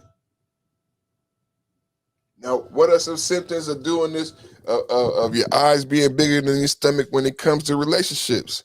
Some symptoms might be homelessness, no car, no bank account, no money. You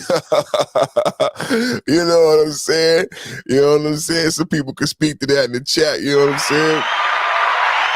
Living with your mama and your mama told you not to mess with that girl again. Or you might be in prison for messing with that girl again. I just talked to my father last night about a situation with my cousin, and he had got into trouble with this girl. He got out of jail and messed with the same girl again. I said, Pop. The same one who put him in jail. Same one. I said, Pop, no, he didn't. He said, yes, he did. For me, I don't understand that. Like, and I done some dumb shit. I'm not beyond Sunclaw. You hear what we talk about? He gonna win perfect. That's why he's putting his coin in that slot machine, because he's gonna be able to win and not have to work anymore. The expectation. There's an expectation. Everything will be perfect after he wins. And if he keeps putting his time and energy into this person, it's gonna turn into wheat. This thing, that thorn that keeps pricking you and bleeding you and cutting you will one day be beneficial and nourishment to you in your life. Will be a beautiful. No. Yeah, you're bleeding now, but maybe tomorrow, maybe tomorrow, everything will be sunshines and puppy dogs. And he don't talk to my dad because my dad told him that's a weed. It's a weed, son. You keep getting. And he feels that your dad insulted his girl. Right. You don't see this wheat I got over here, this golden, this But you know what, Perfect? She ain't at fault. No, I ain't brought her up one time. No, it's a cousin. Yeah. I ain't brought that. I don't even know her name. You see, we are that cousin. Yeah. I ain't saying that's your exact situation. You play too much video games. You play so much of them that it interferes with your life. You have an addiction. You choke the chicken too much. You spank the monkey too much. Not how I said the guy, the fry guy. It interferes with your life. It interferes with your relationships. Everything in moderation.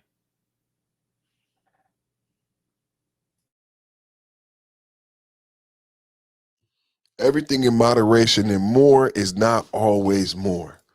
When I like that about Love Dorsey when she was talking to people about their relationships. She's like, I'm not telling everybody to break up. She says some of y'all is in the best relationship you've ever been in your life, and you just need to do the work. You're not gonna find nothing better than that. More is not always more.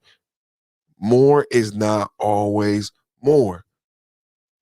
This is the thing. This is the analogy with the Mike Epps joke where God said everybody put down your problems, and then God said everybody pick up their problems.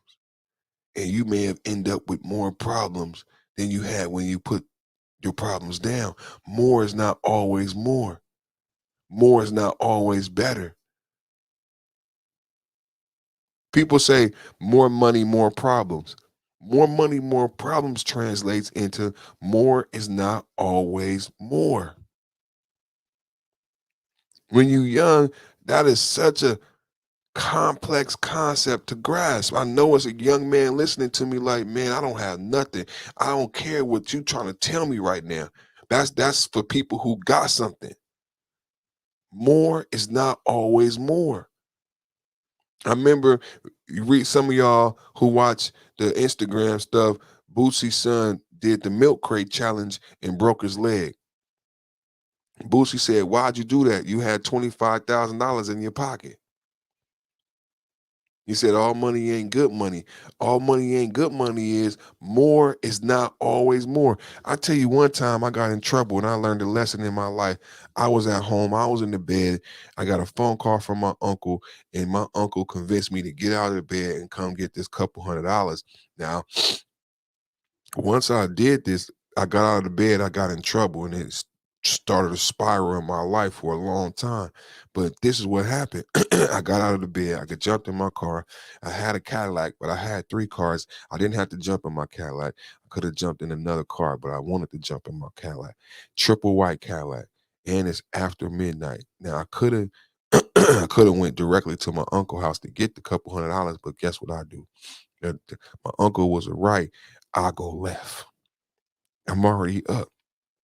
So I figure since I'm already up, I got a guaranteed couple $100. I'm going to slide through one time. I'm already up. And what I learned in that night that ended up haunting me for years is that more is not always more. I already had. I was in bed with my woman. I had money, 3 cars. That couple $100 wasn't no money. And then that couple $100 wasn't even enough for me. I figured since I was up, I needed to go make some more money. So I made a left turn instead of making a right turn. I jumped in the pothole. And in this story, there's so many instances where I could have said, I'm full right now. That's enough. There's so many places in that story I could have said, I'm full right now. See, this why I like psychology when they describe the fat mind. And that's why I always tell you that I had a fat mind.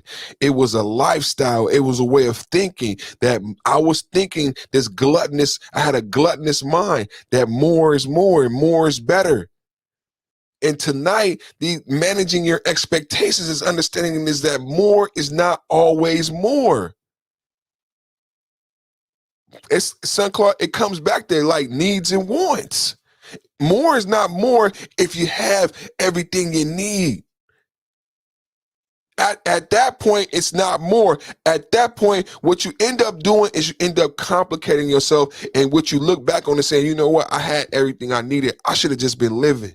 I should have been enjoying the present moment. Me going after more than what I needed is what caused the problem. I had everything I needed. In that moment, in that story, it was several times I could have stopped and said, I'm full. But I kept being gluttonous. And think about, even though I didn't got my ass out of bed doing something I shouldn't do, and I'm successful in that endeavor, I make a left turn. I'm already at the money right here. I can go back home, get some more pussy. I make a left turn. Bro, it was like 10 years of my life. I make a left turn. Because of that, I never leave my house. Once I come in my house and I'm in the bed, if I'm in the house with my family, or if I didn't came in the house, that's it. It's a wrap. I don't give a fuck who called me. I'm not coming back out. I learned that lesson the hard way. If you listening to me right now, if you ever at home and you in the bed and somebody call you and trying to convince you to come out of bed, oh, it's bitches, oh, it's money, don't you dare get your ass out of your bed. It'll be You know another. what I do perfect? What you do? Airplane mode or do not disturb. Once it gets Airplane, to a certain time of night, I put my phone on do not disturb. I But what learned, if it's an emergency? I ain't the police. man. I am not a registered EMT. What can I do for you calling me in the middle of the night that the EMTs, police, or what have you can't do for you right now?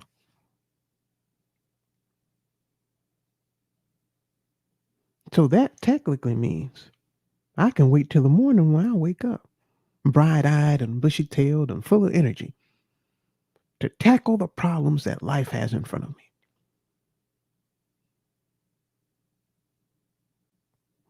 Yeah, but what if zombies and space aliens? Yeah, shoot. Eh, I'll sleep.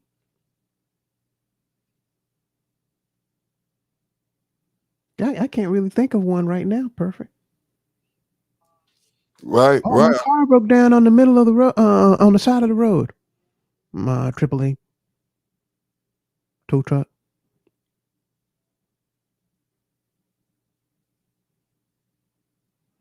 Well, some creepy guy is following me. Call the police. They'll get there sooner than I will.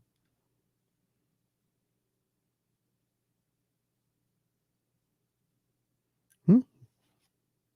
Can you think of anything perfect? No, I'm with you.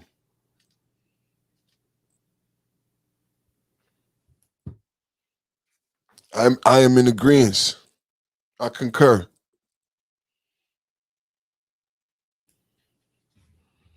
Shoot, it ain't like, oh, hey man, I just won $1 million and I'm gonna give you half. Why don't you come on down here? You ain't gonna get that call.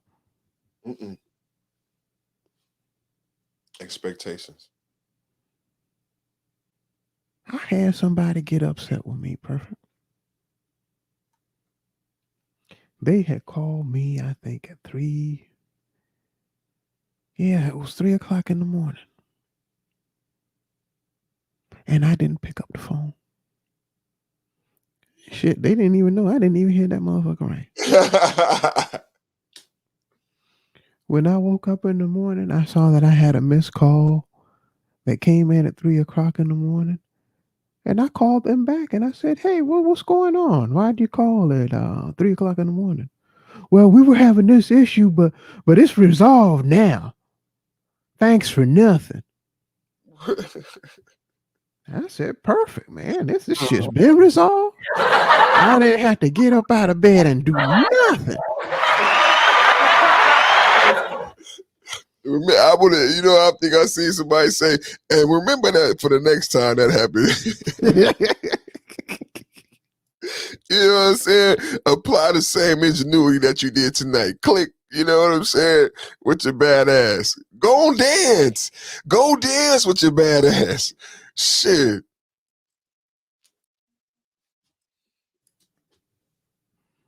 Man, because I was over there studying the inside of my eyelids, man.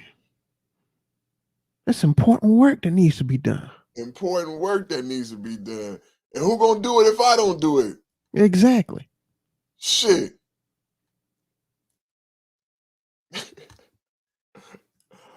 Hey, I got a serious story. You want to do something serious? Sure. Okay.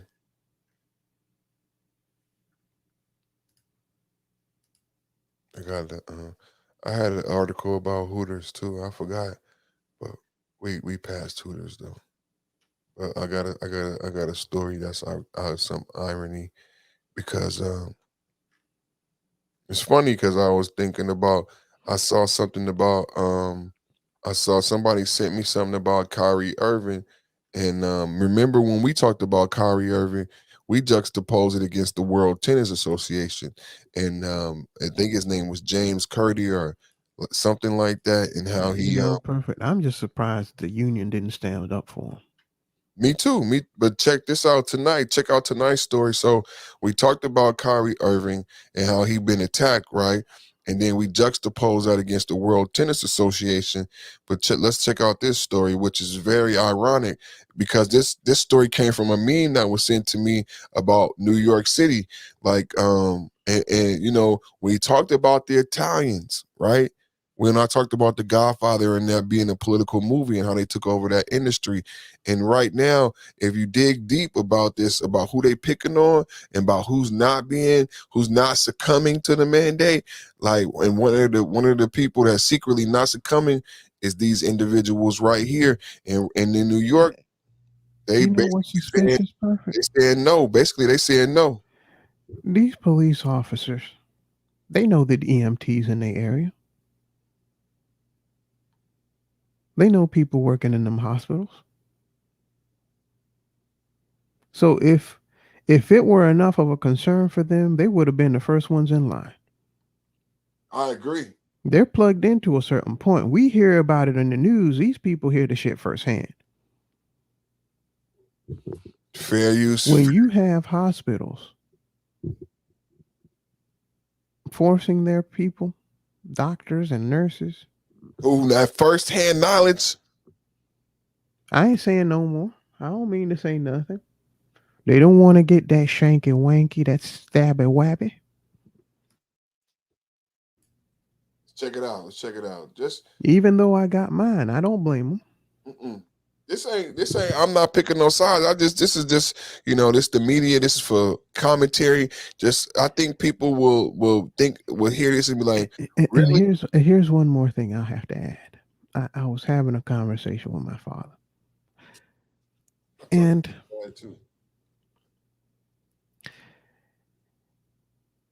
everything that you do in life, you risk death. What do you mean everything? I said everything you do in life, you risk your death. You get out of bed, you could trip, fall, and break your neck getting out of bed. You walk into your bathroom. That floor might be wet. You could slip, hit your head on the porcelain toilet, and die. Why are you washing your ass in the shower? You could fall, hit your head, and die. You can drown. You bathing, and you get up out of the bath and you slip and you hit your head and you're unconscious and your head is underwater. You can die. While you're eating your breakfast, you could choke on your breakfast and die. When you get in your car to drive to work in the morning, you risk death every inch of the way. When you get out of your car in that parking lot and you're walking towards the front door, some crazy fool could come out in that parking lot and run you over. And everything that we do in our daily lives carries the risk, carries a certain risk. And I'm saying to myself, if we take these risks, we don't think about them, but they're there. If we can take these other risks, why can't we have the choice whether we want to take this risk or not? How is that any different than all the other risks that we take in our everyday lives? Every day. Anyway, I'll stop right there. Pastor $40 in the building. 5.0 Builder Sphere in the building. How you doing, little brother? Chilling, man. How you doing, man? How you doing? Another good night, man. Good night, good night. Oh, man. So I've been actually going through exactly what we're actually talking about.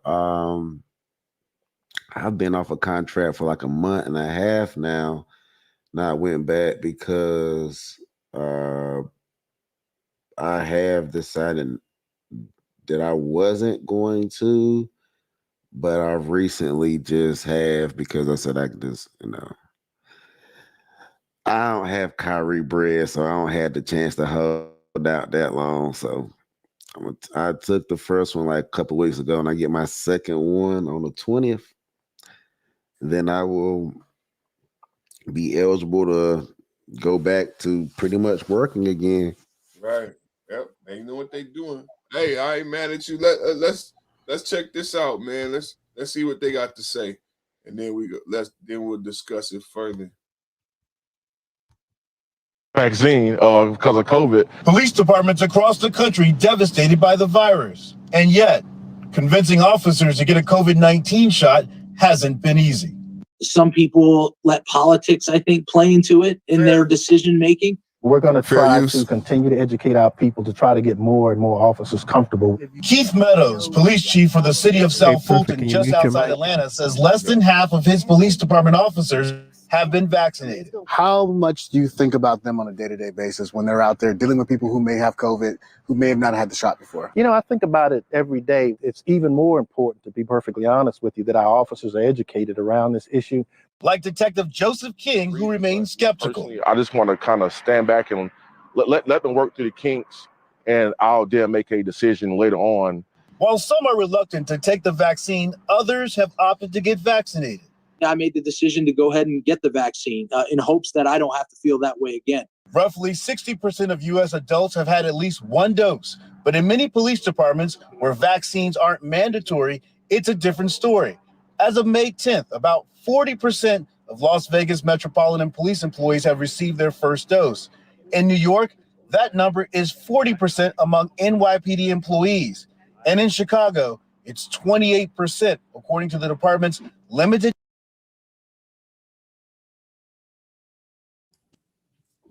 I'm just pausing it just as nationwide. I have a weird question. Yeah, exactly. Yeah, exactly. Chicago Police Department. Come on, man. From that is a major city. Come on, a major man. What city? Democratic city. Come and on, you gonna tell me that those police officers are so political that they in a democratic city? Come on, man. They so political. These are ain't taking the stuff. Come on, politics. Man. And nationwide, they have a fraternal order. They communicate. People think they don't communicate. They do communicate. They meet, they talk. Nationwide, that means they have an understanding, brother. They're a brotherhood. They have an understanding from California to the Midwest to New York. They have an understanding. This is, y'all, read between the lines, y'all. It's not just one, it's not an anomaly, right? They know each other. They're brothers. I'm gonna keep going. data, so that number may be higher. It was painless, and I am afraid of needles, but I didn't feel a thing. Earlier this year in Chicago, the police superintendent got his vaccine on camera, hoping it would inspire his officers. But the president of the Chicago Fraternal Order of Police Union isn't surprised by the low vaccination rate. I think the officers are no different than the general population. There's a skepticism. The reluctance to get vaccinated comes amid a year when police departments were hit hard by the virus. The NYPD estimates more than 11,000 have had COVID-19. Last month, the NYPD counted their 55th COVID-related death. Last year, the virus was the biggest killer of law enforcement in the U.S., causing at least 145 of the 264 line-of-duty deaths, according to the National Law Enforcement Officers Memorial Fund. One of our own, Lieutenant Eric Lloyd, we just recognized his name being put on a police memorial that passed away. Hold up now. Maybe if Eric was still alive and knowing that, he would be telling people, please go get it. Go get a vaccine. How they die on duty from COVID? No, I don't think they died while they were on duty. They died of the coronavirus, and now they're saying it's on duty. You know how many heart attacks let me not say it. Those round confection eating workers eat, and how unhealthy and how sedentary their lifestyle is, and you gonna tell me that coronavirus is the number one leading cause of death and not heart attacks and heart disease? I'm gonna read it again. I'm gonna read it this time because I agree. It says at least 228 officers have died of COVID-19 this year compared to 245 last year, according to the Officer Down Memorial page. COVID is the leading cause of death for officers, despite them being among the first groups having access to the vaccine, to the stabby wappy. Click on that Officers Down Memorial page, because that's assuming that they track heart disease and other diseases. I don't think they are.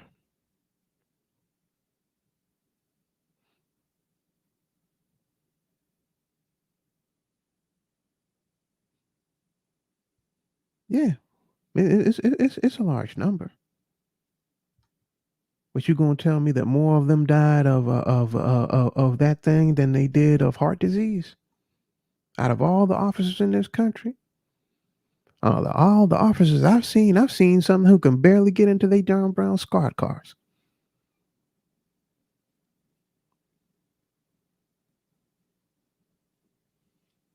There you go, Sunclaw. You see the graph? Mm-hmm. So they got gunfire is light blue, with the highest being gunfire. And look at auto. Right behind it, 44%.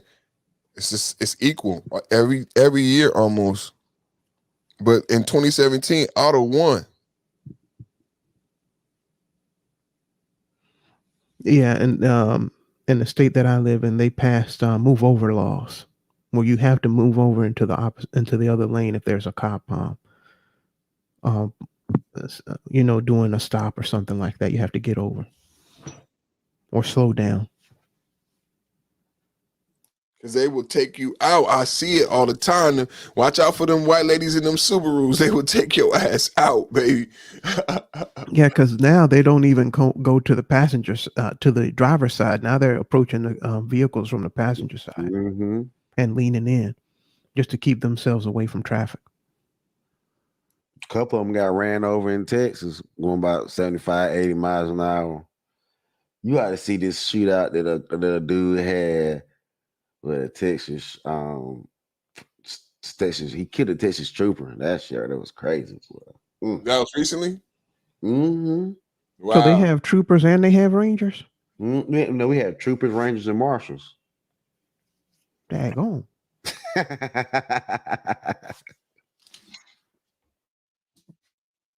You don't mess with Texas. That's what E40 said. Don't mess with Texas. Buffalo, Memphis, or Kansas. Boys can be found in Alabama, New Orleans, Louisiana. I just got a page from the click. Date time. It's time to get Mr. Flamboyant.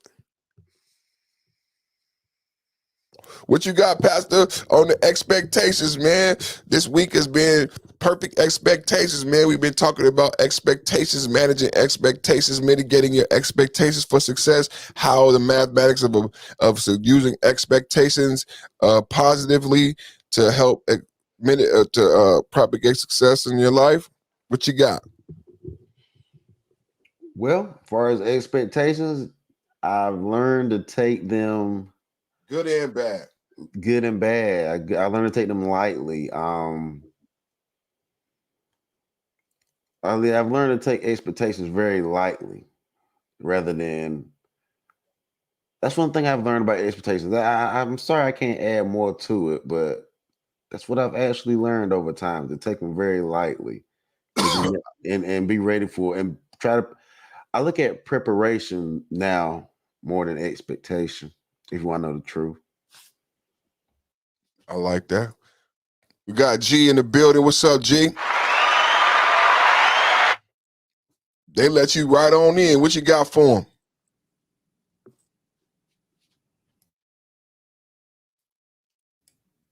Hey, Gerald, you're muted.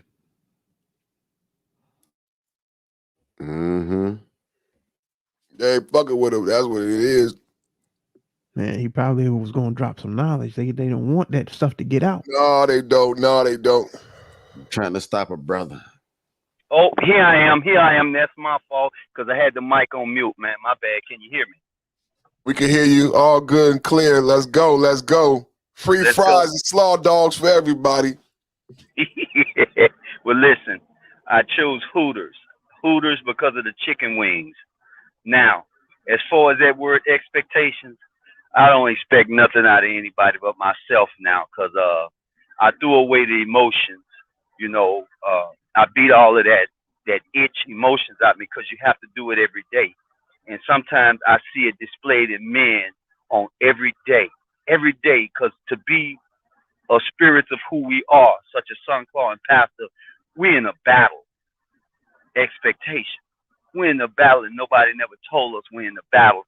And now I understand it. I just kind of wish my father would have dropped this on me when I was young, man, so I could fight the oppression. I wasted a lot of fucking time on bullshit.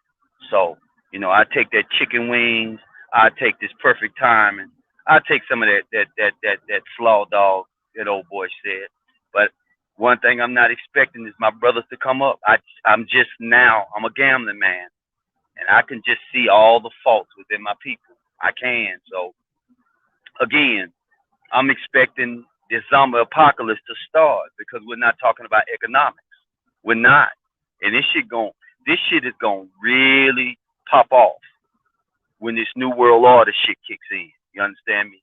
Which goes back to you talking about Mr. Chappelle and stealing our identity, and everybody jumping on the bandwagon, and it's like, man, this shit is a big headache, So my thing is, hey, I'm just glad to be here. I'm glad to be on the Perfect Timing show, and I still pick Hooters all day long.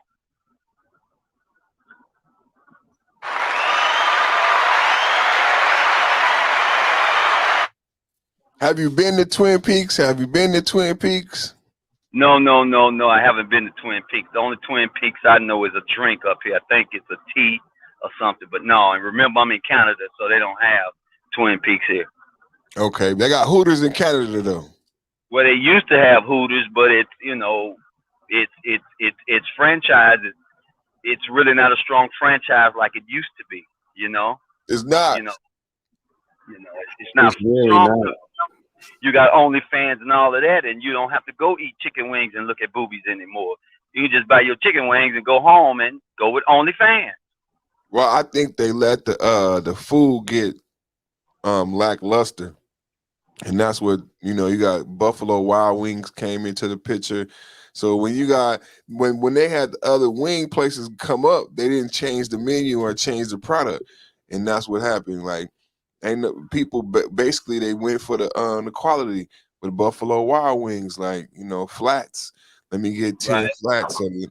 You know, like I didn't even know that type of language. I started hanging out with the cats who like that type of food. I'm like, they order their wings a certain way. So Buffalo Wild Wings is killed them, you know, and they never kept up. And that there was an expectation there for unreasonable expectation that men would still come in and purchase bad food simply because you had the eye candy, and then you had people with poor attitudes.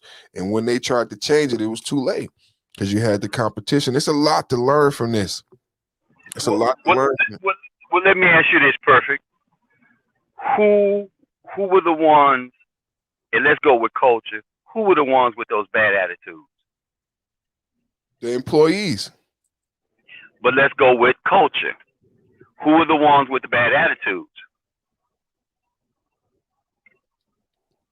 Because remember now, I want you to remember this now. Hooters been around most likely before you were able to even go up in there. Right. So I remember when Hooters when it started out in the upper, let's say the upper class genre, along with the Caucasians, and it was one of the top spots. It really was. And you get you know, even fake eyelashes. Well, it was around, but those women wouldn't wear those fake eyelashes. Once they franchised it out and went across the board, you get a lot of the Hooters, and it went down to the sort of middle class black neighborhood, and it wasn't so bad. But right along when the strip clubs got popular and everything else got popular, you had to hire some of them fine bootylicious girls. Guess what them bootylicious girls came in with? That stripper genre attitude, and the arrogance of them got bad. And then next thing you know, that arrogance went over to the other sector. And then I am woman, hear me roar. And next thing you know, the quality of service went straight down.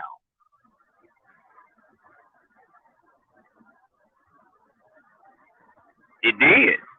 Even the girls have went down too at Hooters as well. The girls have rolls, but they don't serve rolls.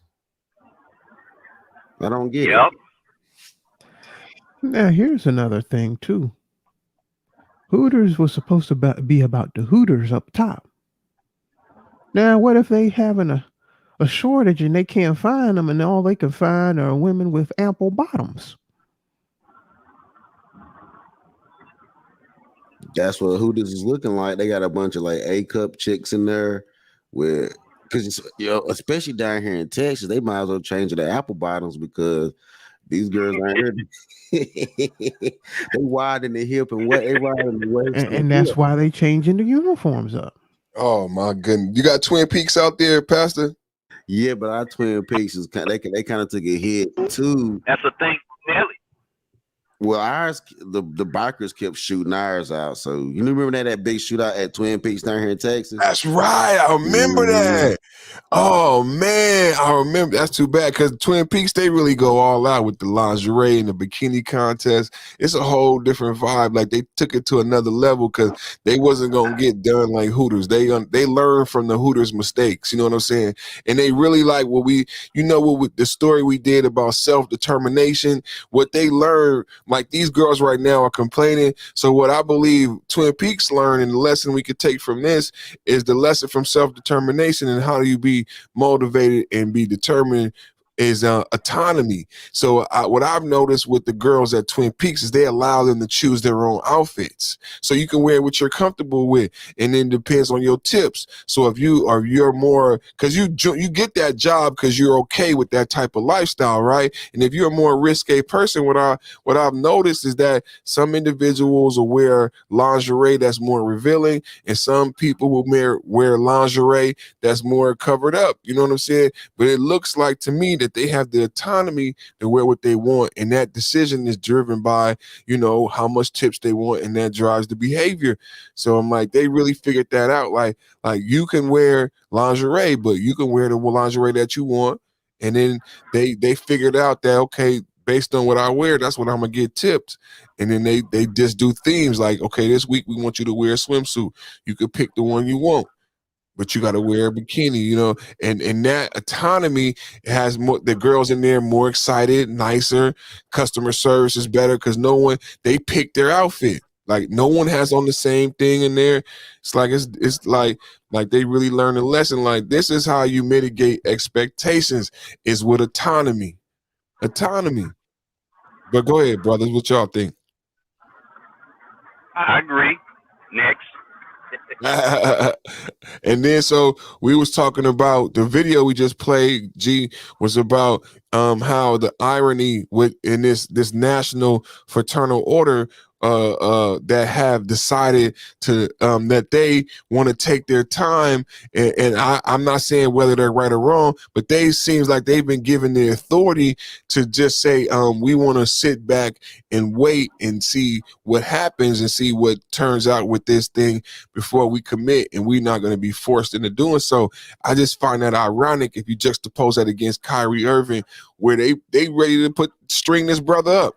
By all accounts, they ready to throw Kyrie Irving out of the country. And lo and behold, these individuals have refused and have been allowed to refuse nationwide.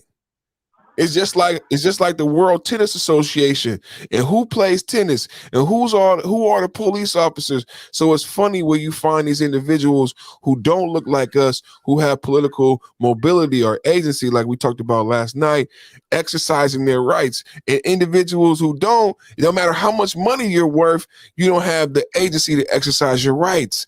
I mean, Kyrie Irving is worth $100 million, and then here's somebody who makes $50,000 a year with more agency. A distraction. To me, I consider that distraction, and now he's the new Mike Tyson and the new O.J. Simpson.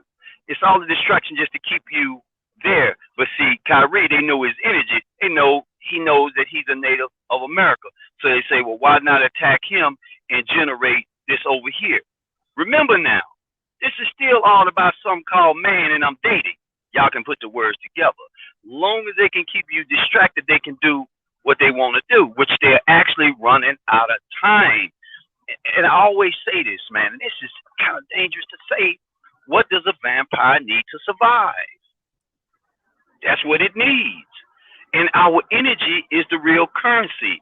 Listen, man, they don't want them niggas waking up. Nigga back in the day means ignorant. Ignorant got nothing to do with color. America and Canada is the only country they play one game. It's called the black and white game. They can't play it in Sudan. They can't play it in Africa. They can't play that game in Europe. But you can play that game very well in the new frontier. And America is the youngest frontier. And it's the most awakening frontier. Thank this creator for the internet, because now everything is at your exposure and they can't stop you from seeing. If you're blind, let the ones who are blind, let them see, and the ones who can hear, let them hear. You can hear the bullshit. Of course, they're going to try to string up Kyrie. You don't see them trying to string up LeBron. LeBron, they go. And speaking of that, the reality of everything, and they're going to shut this brother down. Son called, that was a brother that just came out that used to play with the Chicago Bears. This brother says, and quote, and he put this out on Twitter. He says, the NFL is scripted. Let's talk about it. And that's all he said. I'm like, son of a bitch. What happened to him? So the truth is coming whether you like it or not. Accident. I like that Pastor said what happened to him, because that's mafia. Pastor said what happened. He slipped on a bar of soap while he was in the shower. Ain't no truth coming out. That's like the videos with the NBA basketball with the magnet on it, and everybody get confused and be like, wait a minute, they got a magnet on the basketball, they can make the ball go in. Like if they didn't have cell phones since the 60s and we've been playing this game forever, what you think they could do with the ball? And they got drones. How long have they had the drone technology? We don't know what's inside that basketball or inside Tom Brady football, but I digress. You digress, but the fact is that, remember, y'all, this is the Great Awakening. I got to keep you confused. I got to. One of the main things they can use on confusion is sex, a.k.a. Hooters. You can't, because it sells now, but it's losing its genre because they have extorted so much money behind sex. And Gerald, Yeah. right now, if people don't know this, there are certain betting websites that are endorsed by some of these major league sports. Yep. Because it drives more interest. And Yep. you know, back in the day, that was frowned upon. Oh my God, yes. Yeah, but Sunclaw, we never saw that hand that was behind the back expectation. But now that it's not frowned upon, imagine what could happen. We all know about what happened with Pete Rose. Some people don't know what happened back way back in the day with the Black Sox. Man. Where they fixed that World Series game back in the 1910s, 1920s. Okay, you better watch it because the next one you're gonna be talking about is the Astros, and that's recent. Watch it. Watch out now. Watch out now. The Astros is allegedly. But remember, they was doing these signals and all of that. Next thing you're gonna hear Perfect talk about that inflated football. See, we were not supposed to talk about this. We were supposed to be talking about Keisha and that big ass booty. We're not supposed to be having these decent, respectful conversations saying, "What if? What if?" I do think. Okay, go get it. I'm sorry. I do think that they do it based off nationalism. I do think it's a form of nationalism on who wins the championships. I think there's a lot of nationalism that go into that. Like when the Yankees was good, they had a reason for the Yankees being good. Shit, Reggie Jackson. And a little known fact, the Chinese love gambling. And guess where the NBA is big? China. Exactly. I didn't know that the Philippines national sport is basketball even in the Philippines. Yeah. And guess who owns the NBA, Pastor? Guess who owns the NBA? That's right. They do. That's why you got. Has anybody heard of a place called Macau? I haven't. I haven't either. Look it up. Okay. They have casinos in Macau. It rivals Las Vegas. Really? They have big. I heard that they got that white man with the redhead, redhead white man. He's an investor there. Trump was trying to get a Trump Tower. Do we got one there?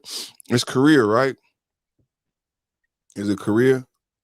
I'm not sure. I think Trump was trying to get a casino there. Really? Some people might say that. Let's go into it. Macau gambling. Gambling in Macau has been legal since 1850s. Wow. When the Portuguese government legalized the activity in the autonomous colony. Oh, wow. It's an autonomous colony where? Pacific Islands? It's in Asia. I forget exactly where. Let me just do a quick Google search over here. Wow. Yeah, they rival Las Vegas. And they go See what I'm saying? And that's where some of those Chinese millionaires and billionaires go to gamble. That goes back to those. It says it's a Chinese special administrative region. Wow. It's a hell of perfect challenge. Hell of a challenge. You have to pull out the paper and pencil so you can write down your notes. Man. It says, it literally says the Las Vegas of Asia. Mm-hmm. And it has to be like that because China is a socialist country, so they can't have no shit like that on the land, right? Think about it. So it got to be offshore. I'm going to put a link in the back chat just so we can see an image of what kind of opulence they have. I bet. It's giant. It didn't say it's casinos. It's giant casinos and malls. We ain't got nothing like that. Well, see, you got to also understand this about that gambling. Look at this. We can't see it. This is crazy.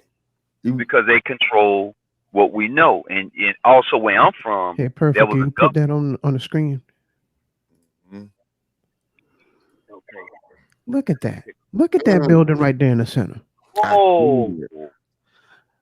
Is that a flower or like a emperor? What the hell? I don't know. Don't miss at the bottom though.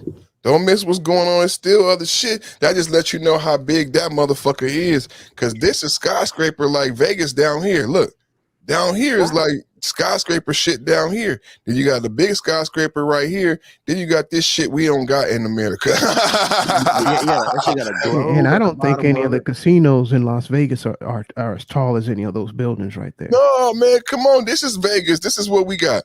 Look at this. See this? This is regular over here. You see this? This regular degular. Y'all see that, right? Oh no. 200 stories. Showing Macau. That's 100 stories. That's 200 story. But what the fuck is this? What is this? I never heard of this. We in Vegas, we talking about Vegas. Look, regular people go to Vegas. Ballers go here. Real ballers go to Macau. Why do they refer to this as the Las Vegas of Asia? They need to be referring to Las Vegas as the Macau of America. Globalization and the rise Because of they've been open longer. The story of Macau is one of globalization. Shout out to the Clintons and the rise of China. Globalization and the rise. It is a globalization story because of the role played by foreign multinational casino companies. Hello, that's what we gave up America. And guess what? You can gamble on the NBA. And guess where they're gambling on the NBA? In Macau. Multinational casino companies. That means Americans built that place over there. And it is the story and the rise of China because it has been the economic prosperity of its citizens that has allowed them in great numbers to travel, see the world, and gamble. So to anybody who's listening, basic what we're telling you is look at the cryptocurrency called Scroll back up a little bit, because it explains a little bit about the history of Macau. So Macau was similar to Hong Kong. Wow. Hong Kong was controlled by the British, and Macau was controlled by the Portuguese. And it was returned in 1999. Similar to Hong Kong. Now wait. So controlled by the British and controlled by the Portuguese, the two countries that profited off of slavery. Mm-hmm. And they also profited off of the Opium Wars. Mm-hmm. Oh, is this not the best fucking show on the internet? And it's all related to the Opium Wars. Those are the agreements that China made with them. Things that make you go, Yep. Hey, show the tables, man. I hit you guys back in a few. When I get home. Bye. All right, cool, bro. Look at how clean them things are on the inside, man. Man, that looks like the casino out in Oklahoma, but it just looks 10 times better. Like way better. It was built to cater to the whales and not for regular customers. It wasn't built for that. So like I said, Las Vegas, that's for regular people. Macau, that's where the real ballers go. And I forget, I think G might know. Well, I'll have to look it up. But there's a city out there in Europe where it's a big Monaco, I think. Yep, it is Monaco. And that's a big gambling place too. So either Monaco or Macau. So if the house always win, imagine what they taking in too. You got it. To what Pastor just said, it says that in 2001, it supplied 40% of all the tax revenue collected. Now, this place is 81% of all the tax revenue. And then look up over there, the high rollers made up 66% of the total casino revenues in 2013. It's built around the VIP rooms. It's not built for me and you. It's only built for them. And that's the difference between that and Las Vegas. Las Vegas is mainly the little people that give them all the money. What's up, G? Got my little brother in the building. What's up? Before you jump in the game, you better get one thing understood. Yeah. When you selling that ice cream, you got to make sure it's good. Yeah. You know the rules of the game. Who the biggest dope man in the world? Pfizer. Who sell the most opium in the world? The Chinese people. Who got the most dope? The government. Man, you gotta know you going to jail because you in direct competition with the government, not because you sell dope, boy. I always wonder why do the feds always end up taking your court case, even if you sold Because you drugs locally. interfering with interstate commerce, boy. Exactly. That's what I'm exactly. There's only 3 federal crimes, technically. That's bank robbery, kidnapping, and guess what the third one is? Tax evasion. So if you get arrested by the feds, your crime in some way involved those 3 things. Are the interference with interstate commerce. You know what interstate commerce is? Anything that's on them roads that they can tax, that's interstate commerce. That's from the dope to the people. That's why pimps get indicted. Oh, you took her on the highway?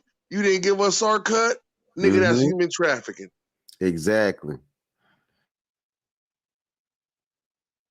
See, you notice you don't really get indicted until you do some shit that you cross state lines with. Or something that involved your crime involved the state line being crossed.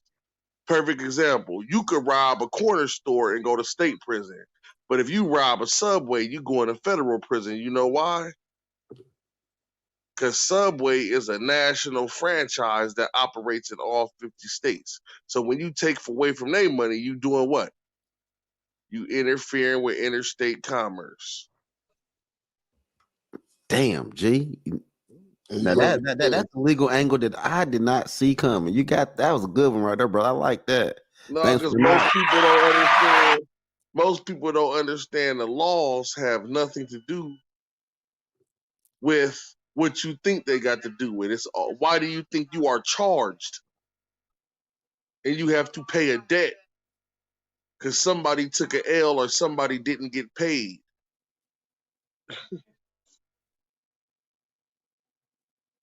So remember that it's not illegal to sell dope. It's illegal not to sell day dope. Right. It's not illegal to sell guns. It's illegal not to give them their cut of the sale of the guns that you sold. And G, does anybody know what moonshine is? The white lightning? Sir, that motherfucking lightning, you're getting indicted. The ATF, baby. And the only reason it's illegal, like it's just like G said, is because you ain't giving the government they cut. But that's one thing that prohibition was supposed to prohibition. That's the compromise that prohibition had to make to stop the killing. You know, the killing was going down over that alcohol, and another thing is black people did very, very well off moonshine and alcohol in Asheville and Eastern Tennessee. Well, that's where NASCAR came from. It was really came after black people did because the white guys didn't have to run as bad until they started the prohibition stuff. Them brothers had been running the whole time because they wasn't supposed to have and then plus they were running that all that moonshine money out of the mountains down into the Piedmont and to the coast. That's just why they have Durham, one of the big black cities. It's in the Piedmont, it's on the flatter land. So they exported that money out of the that's the thing about it. They started exporting that money. Does anybody remember that film that Richard Pryor did that was based around the life of Wendell Scott? Yep, that's what I was thinking about when I brought that up. He was running moonshine. He became a race car driver. Wendell Scott was a black NASCAR driver back in the 1960s. They stole the race from him. He won it and they stole it from him. They stole the victory from him. Yeah, we did a lot of the engineering for NASCAR, and a lot of your that Ford ended up pushing in their Mustang, the 5.0, putting their Mustangs, and a lot of the ingenuity from the suspension came from those brothers. So they were not just good at distilling moonshine. they had their ingenuity skills was extreme. Them boys out there making suspensions, making whole race suspensions for mountains. They was making doom buggies to get away from them white boys. But check this out. Let me put this out there for my OG Gerald out there, for everybody who like my epiphanies. So I will posit that what's behind the legalization of marijuana. I've shared with you guys before the fact that most of these cities, major cities, are broke and bankrupt, and they don't share that truth. Everyone is broke and bankrupt behind the pensions. But what other benefit could you have? Because what I've learned a lot is that a lot of these cities have been allowing a lot of these marijuana places to operate without licenses as long as they pay the taxes into the city. And a lot of these cities would be broke without the legalized marijuana. So you're going to keep seeing this marijuana legalized surrounded around people in cities that have been going broke. That's my theory. And Here's the perfect. thing. This is another thing that people seem to not understand either, Perfect, is that cities are businesses. The city is a business. Somebody owns that city. Just because you don't know who it is that owns that city, and you got this little fake illusion of a government where, oh, we have a governor and a mayor, so what? Who are they governing the city for? Who are they the mayor? Why is they the mayor of that state? Or however that shit works. Why are they the mayor of that city? Who are they governing for? Who I owns always these ask who places? to get. I always ask who does Greg Abbott answer to? And I don't think it's the president. Well, think about if you live in a city like California, if you live in a state like California, how many private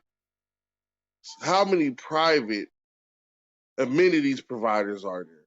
How many private water companies you got? How many private electric companies you got? Who owns the power plants? The government don't own the power plants. So who actually put up the money to build that nuclear reactor to charge everybody for electricity? We don't think about shit like that because we think niggas playing basketball is really getting money. You know, you had Enron, and then you had ERCOT in Texas, and you had Enron out here that costed somebody the governorship. But hey, y'all, I gotta go. I just came in, my coat just got pulled, so I don't know, Pastor, if you want to do a handoff, you want to take over the stream, but I gotta shut it down. Oh shit, I wasn't even planning on going live tonight, bro. Oh, okay. Hey, but you gotta go. You gotta get up out of here, brother. Have a blessed one, man. Salute. What you got on this, son, Claw? Yeah, I ain't gonna be long-winded. I don't mind. I'm out.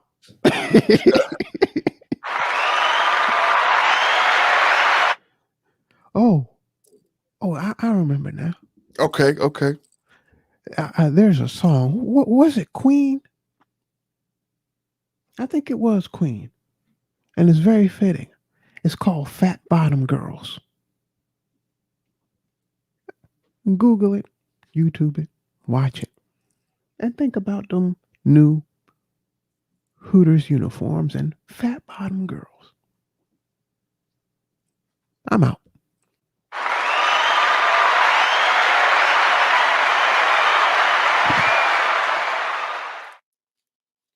Fat bottom girls. It might be a fat bottom girl that got me shutting the stream down right now, but I wouldn't do that to y'all.